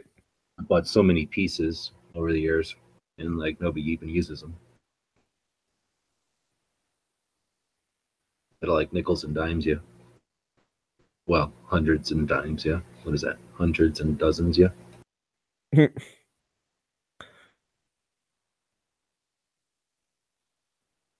My next deliberation is like been like 150-ish, I think. Try to fix mobile, or else spend 1,000 and turn it into a stupid app, which is like a whole quagmire of bullshit. Just so that I can spend $1,000 other people's money and then have like of the 12 people that wanted it, like 8 of them go, oh, it's not the one I want. I wanted it to be differently. This isn't the kind of app. Well, you know my stance on that. I don't think you need an app. I just think it needs to be streamlined enough that it works good on mobile. It's not in the iStore. Oh my God. You're starting to get delirious, man. Don't go to the dark side. Oh, that's the comments that'll happen. Not from people who are putting down $20 or more, but from people who never heard of before. Yeah, that's a good point. Need to fix the damn pictures. That's what's bugging me. I've tried to fix it like 6 times and it just goes, okay, all right, good to go. Yeah, thanks for fixing it. And it's like, what pictures? Fucker. One of those things that I think is broke because the whole thing's broke, and I gotta wait for it to get stable so I can fix that part, and then try to get the pictures fixed.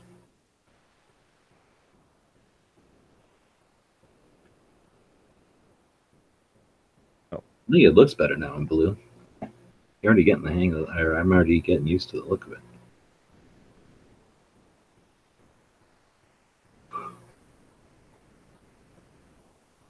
I want to figure out how to shove the profile shit back on the top, though. Fuck, I lost that with the skin, I guess.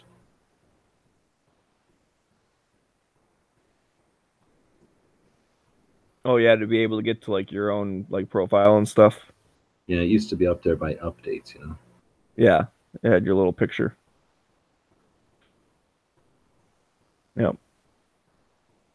So I mean, there's a couple people out in the chat that are kind of talking about it, and that's again, it's one of the new ones. So in case you're not up to speed, we are under a rebuilding construction phase right now. So some of the stuff either might change a little bit or some of it might be missing and whatnot, which I think is we found that with the friends thing. That might be why you can't add a friend right now. But either way, please just bear with us because it's still an awesome community and you know stuff doesn't change overnight. Gio's been kicking ass on it and he's awesome and we all love him. So just hang out and then it'll be cool.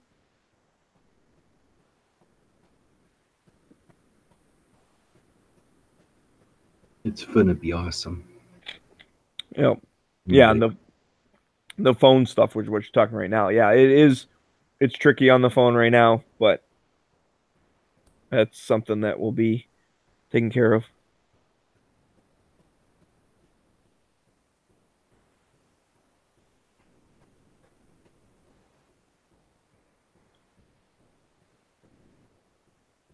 I know Guns of August has been here a long time. I was talking about Vanessa. All right, I'm gonna go try to print that out. All right, cool. Yeah, we are pretty good for insomnia people. No, I can't promise there'll be. Back in the day, there used to be all-night chats all the time, and like 3 or 4 people would be in here working on stuff. That was the best times. I'd really like to get a bunch of people who work on shit. I like working on shit and having a chat open. And I know there's people that do that shit in the middle of the night. You know, like Huck, and then what's his face, and then some other people. Yeah. Shut up, Moon.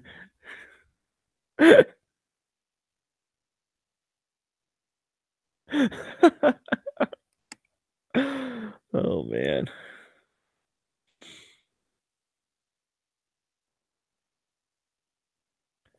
Oh well, since he's there you go. I'm gonna say since if Moon wants to pop in, or the other people, if you want to actually jump into the actual chat and talk along, that's a whole nother adventure. But I understand some people don't like doing that, and that's totally fine too.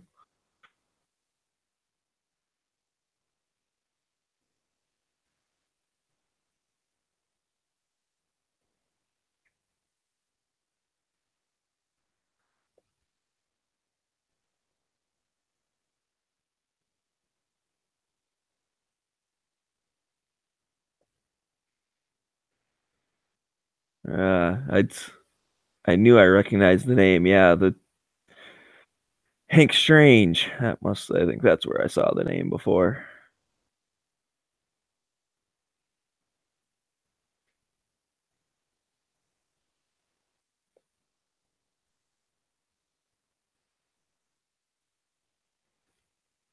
All right. I'm gonna step away. What? What? I was gonna say I'm gonna step away for a minute while G-Webs isn't here, so we'll be quiet for a minute. But now you came back, so talk to yourself.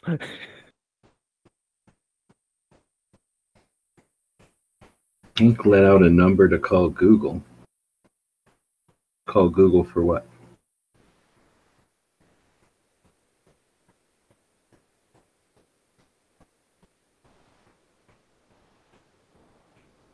Call Monday for what?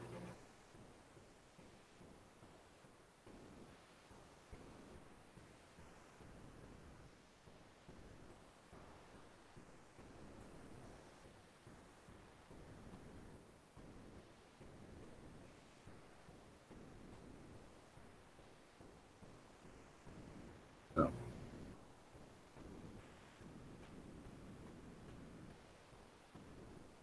That's what I heard, yeah. His channel got shut down.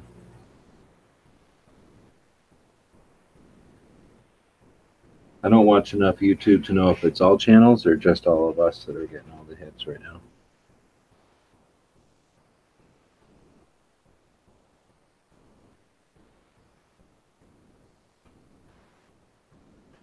I'm assuming if Matt and Yankee were on a show together this morning, they were probably talking about that stuff. Yankee taking down all of his videos like Matt did.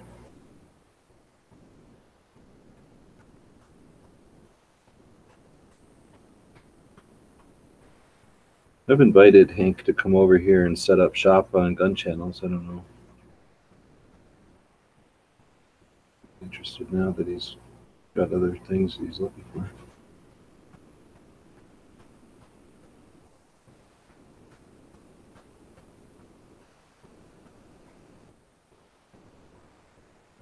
Yeah, that's the thing. People were saying it's the people with the NRA, but a lot of people shout out or complain about the NRA. And Yankee definitely does.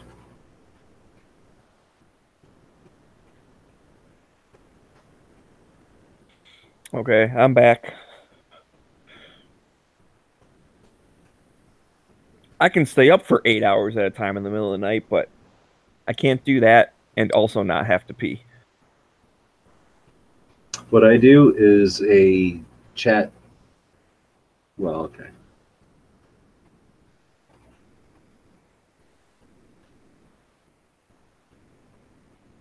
If you're truly dedicated to the chat, you can make a figure out things. Okay, I gotcha.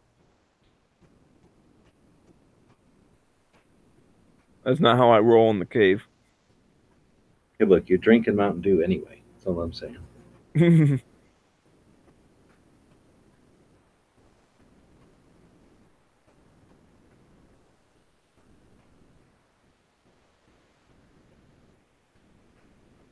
Mac hit everything and they still dinged him. Yeah, that's the thing. There's no way to know.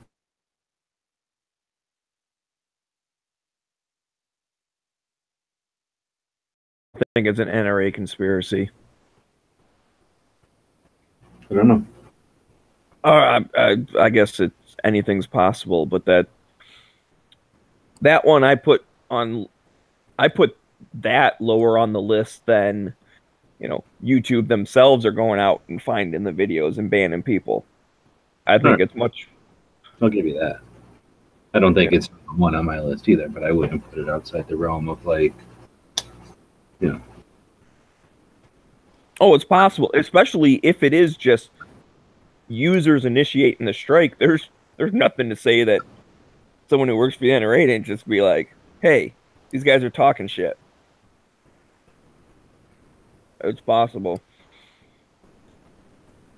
but I think it's more people than have been saying anything about NRA. Like, people are getting hit that don't say anything about the NRA, and people that do say aren't getting hit. So it's like, I don't know. It just sucks, man. Not good.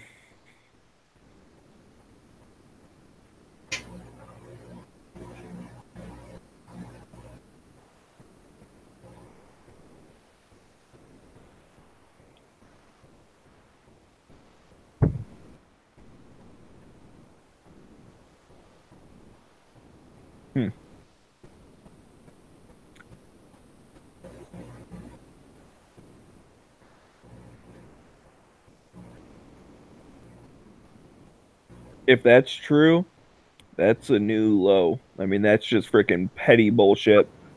And Bloomberg is laughing his ass off that we're all fighting each other this hard. I might speak out and be like, "Hey, I don't really like what the NRA did," you know. And even if some people are even more like, "Ah, the NRA fucking sucks. You support these other groups instead." Okay, fine, whatever. At the end of the day, we're still all fighting for the same thing.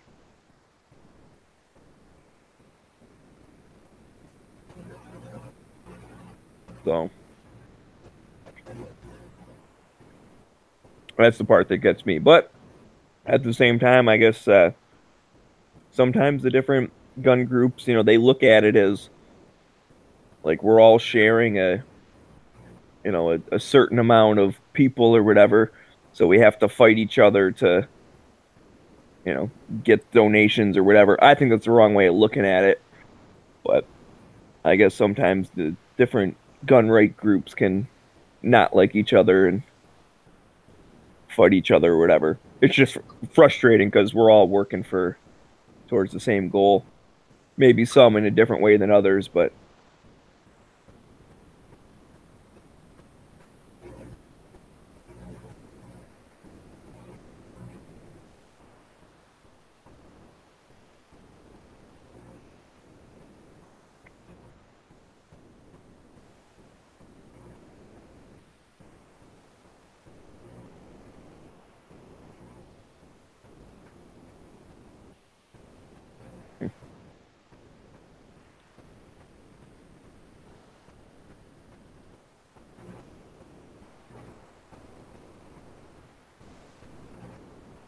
well, that's a great idea.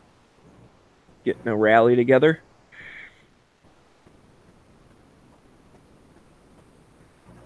I'm always up for rallies.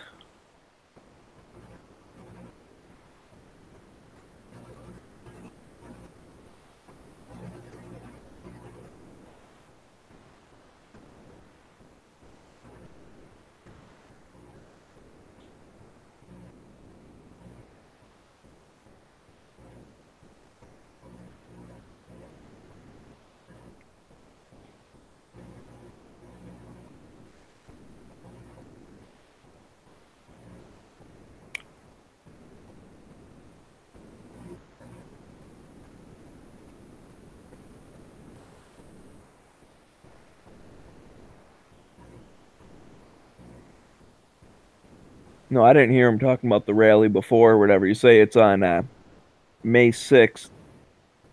Is that because of the state level thing? I know you had mentioned that before, but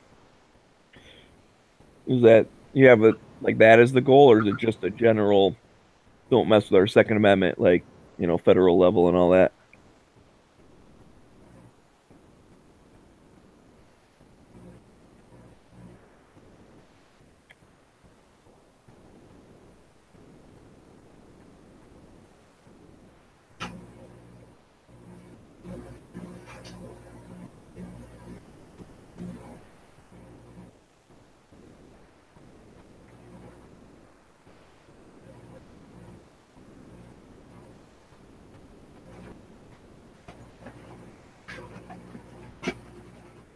What are you talking about? Vanessa was talking about a rally that Tardot was mentioning earlier. Oh, yeah. I didn't know if that was just a state level thing because she was talking about state level stuff that was coming down the pipes as well over in where was it? Connecticut or something. I think we should be doing them more often than 8 months away or 6 months away or 4 months away.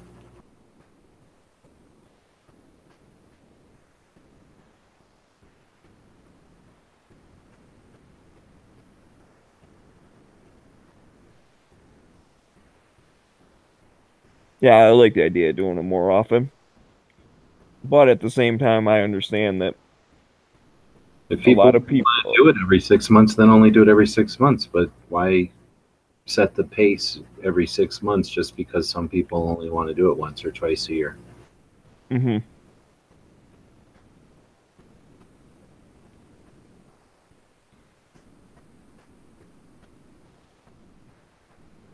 The antis got people together in no time.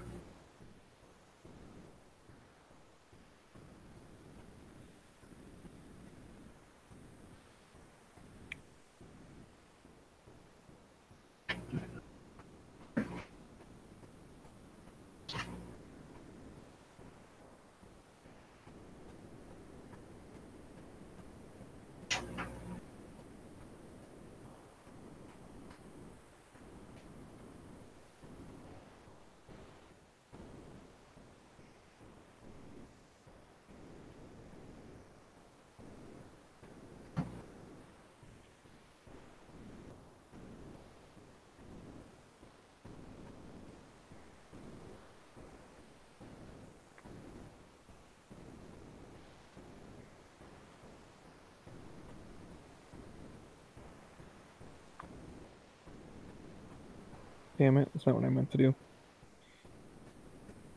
I'm gonna lose this game, I think.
Yeah, I think there's a big difference between gun owners and, you know, active participants in the political process.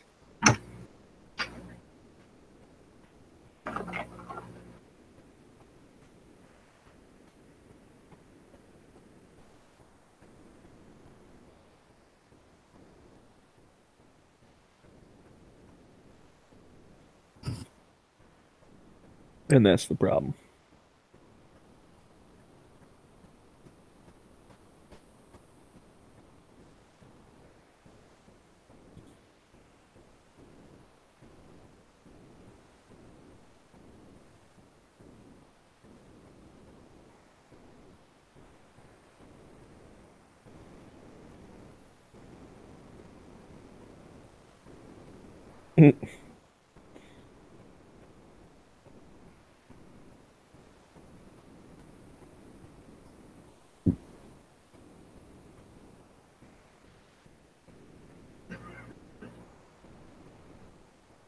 No.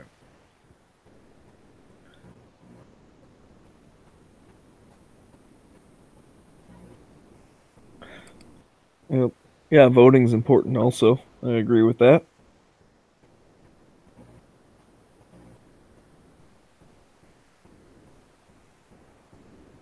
I personally don't understand people that like don't vote but then also complain about stuff. To me it's just like, well, what the heck, man? Like you had your chance and you chose not to use it, and then you're complaining about it.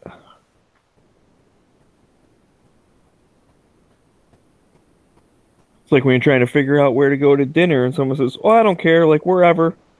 And then you pick something and they're like, "Well, I don't like this place." Well, You had your chance. You could have said yes or no.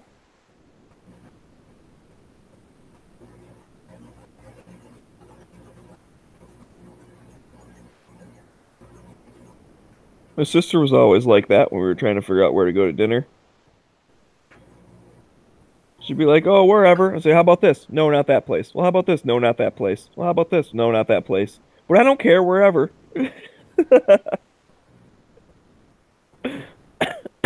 It's like you just turned down 5 suggestions, but oh yeah, you're easygoing. You don't care where.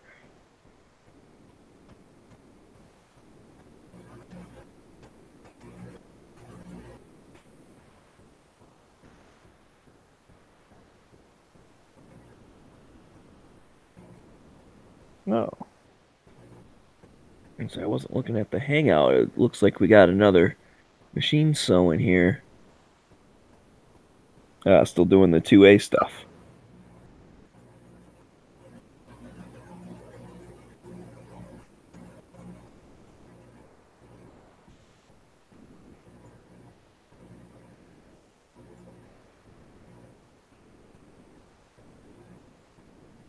How many people are still out there? It's showing 6 people watching. Vanessa and Guns of August are both still out there talking. And Moon and Pants are in the chat room, but I haven't seen Pants say anything all night, so I think he's just in here. No, But Pants said Moon made a smart-ass comment earlier, so he might still be listening. Pants said But he hasn't typed much. Pants said he was going to bed earlier. Oh. Huh?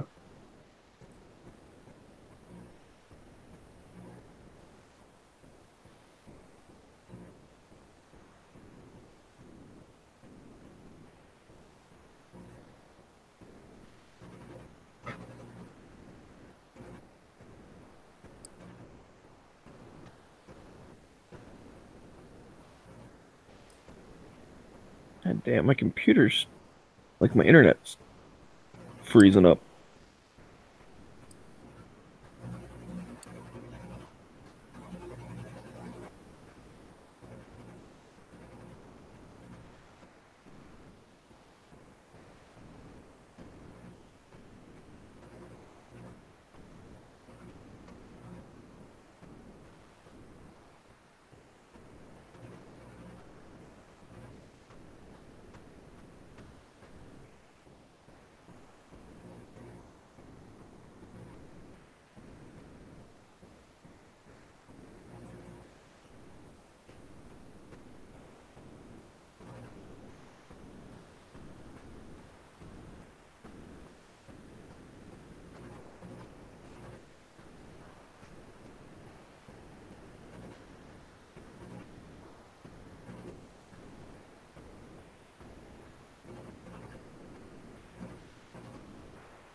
Okay, I think I'm back now. Yeah, all this stuff starting to work now. That's weird. Just tonight I've been freezing up a little bit.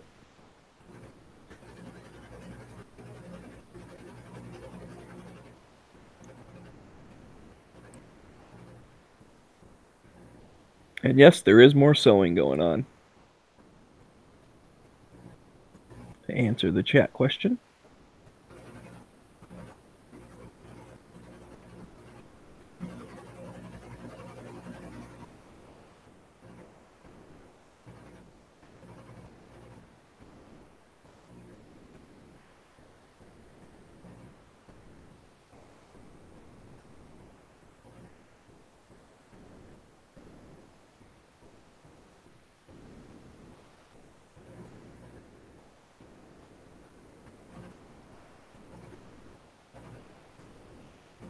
All right, man. Take it easy. Have a good one. Have fun at work.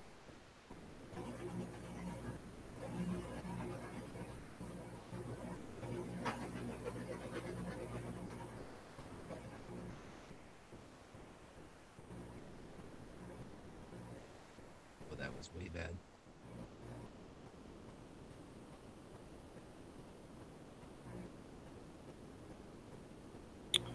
Oh, you're not happy with that patch?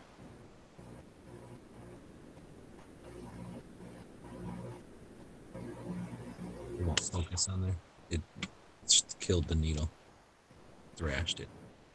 I have Oh, it like way too tight, and it like beat up the needle.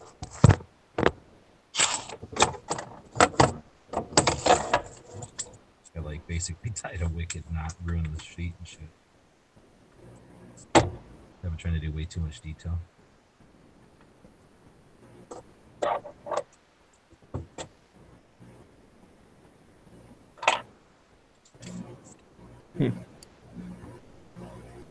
I guess I never really thought of that as far as like depending on how you do it, it can like mess up the stuff. I mean, it makes sense. I mean, it's just the same as if you're using like a like a CAD that like a milling machine or whatever. Because sometimes the computer will tell it like, oh, the drill just like goes straight down and then starts going to the left, and it just freaking like snaps the bit off. Like, so you gotta tell it to just go down a little bit and then go side to side, and then go down a little bit more and go side to side. I did it way too small.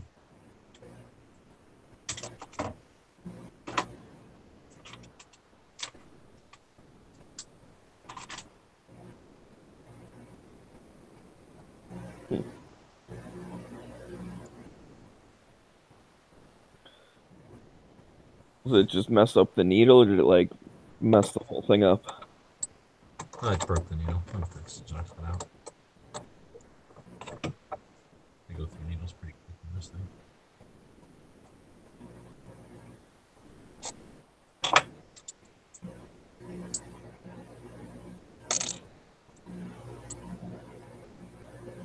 Like that October patch probably used 10 needles. Oh, jeez.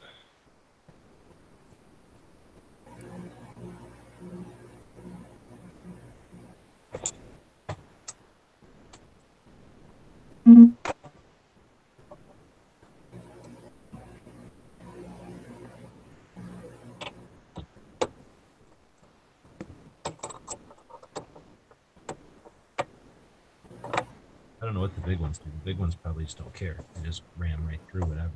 They just destroy whatever it is you're selling. Just make whatever knot you tell it to make. Or shit, maybe the thread got caught. That could happen too. There's things like super strong. Am I still connected? Yeah, you're still here. It's like super strong, but then like if you just tug on the thread the wrong way, it'll break the needle. Like it'll push through leather probably, going up and down, but pull on the fucking thread the wrong way. Oh, so it's just has no strength in any type of I don't know, whatever I was trying to say. You know, the thing my brain was thinking.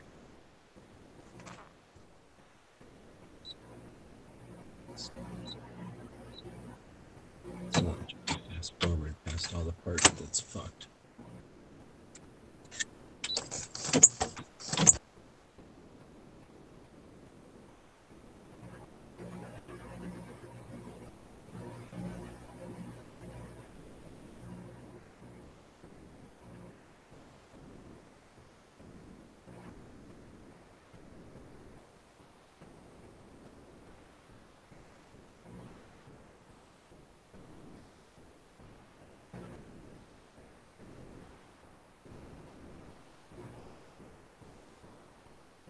Yeah.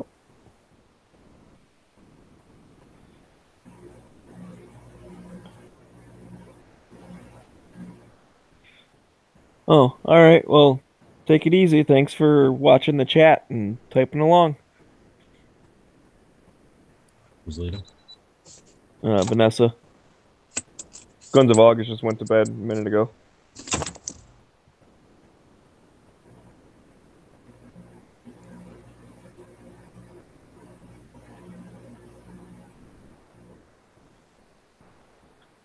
So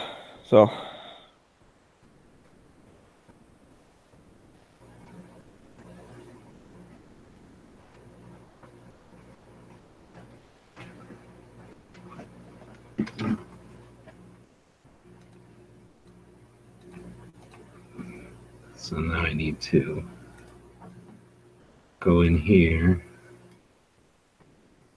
See, it's all 2 inches. I tried to do it on, to make it small. This is nuts. I went in here on this piece, and somewhere up here, you tell it like how many stitches. Would it be under here? Somewhere, like you tell it how many stitches you want it to be. And I went to like twice as many. So this here destroyed it. This is what killed it. oh, so just trying to fill all that in. Well, this is too small. This is trying to put all of this many stitches basically into the size of like, that's not very big. So it just killed the needle, trying to smash that many holes into there. And then this one, I tried to be like, I want there to be little gaps where the fucking film strip is. So it just into a big square smash, nothing. But that's because I tried to make it too small. So if I make it much bigger, then should be easier. But I think I just have to redraw the whole thing. Because if you try to just expand this, it's going to look shitty, I think.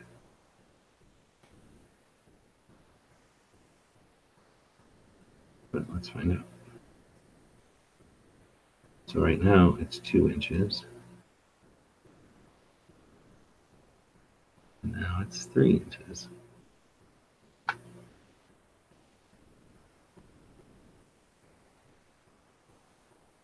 Yeah. Oh, weird. So it expanded everything but didn't move anything. Mm-hmm.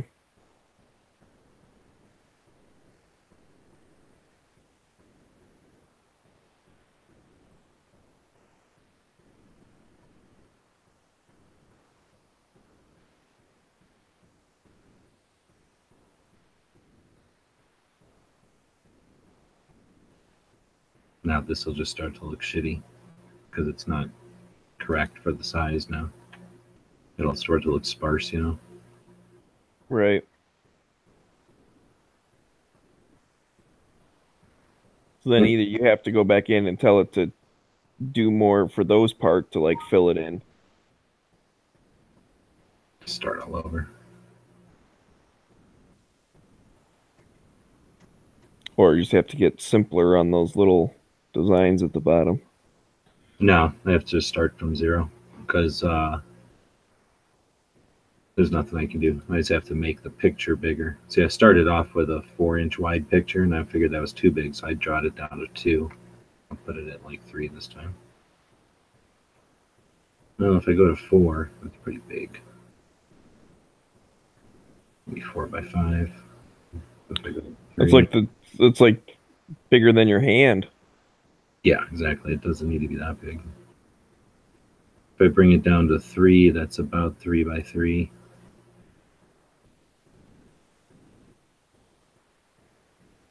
And then when I redraw these things, it'll be better.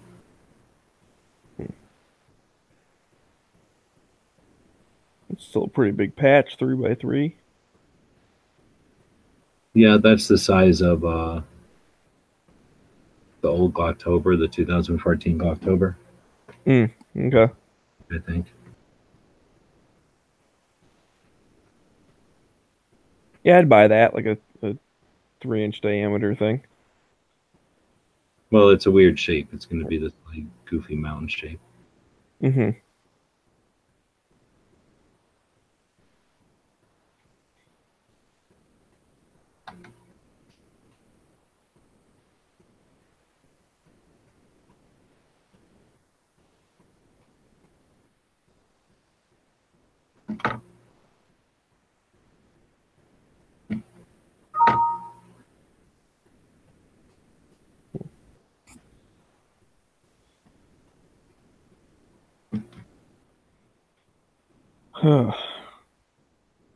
Well, I feel bad. I know I said I was going to be up for a while, but I'm starting to get tired, so I think I might go to bed. Right on. So, well, I don't know. I guess I could probably just leave this run if people want to watch you working. I don't have people looking over my shoulder, eyeballing me. Yeah. Oh, okay. Well, I guess I'll just shut it down then. Is there anybody out there? There's no one saying anything over on gun channels. I haven't looked at YouTube in a while. It says 6 people are watching though. Right on. Well, talk to you later. But whatever. Yep. All right. So if you are real people out there and not just sleeping, then thanks for joining me in the Smeggie Cave.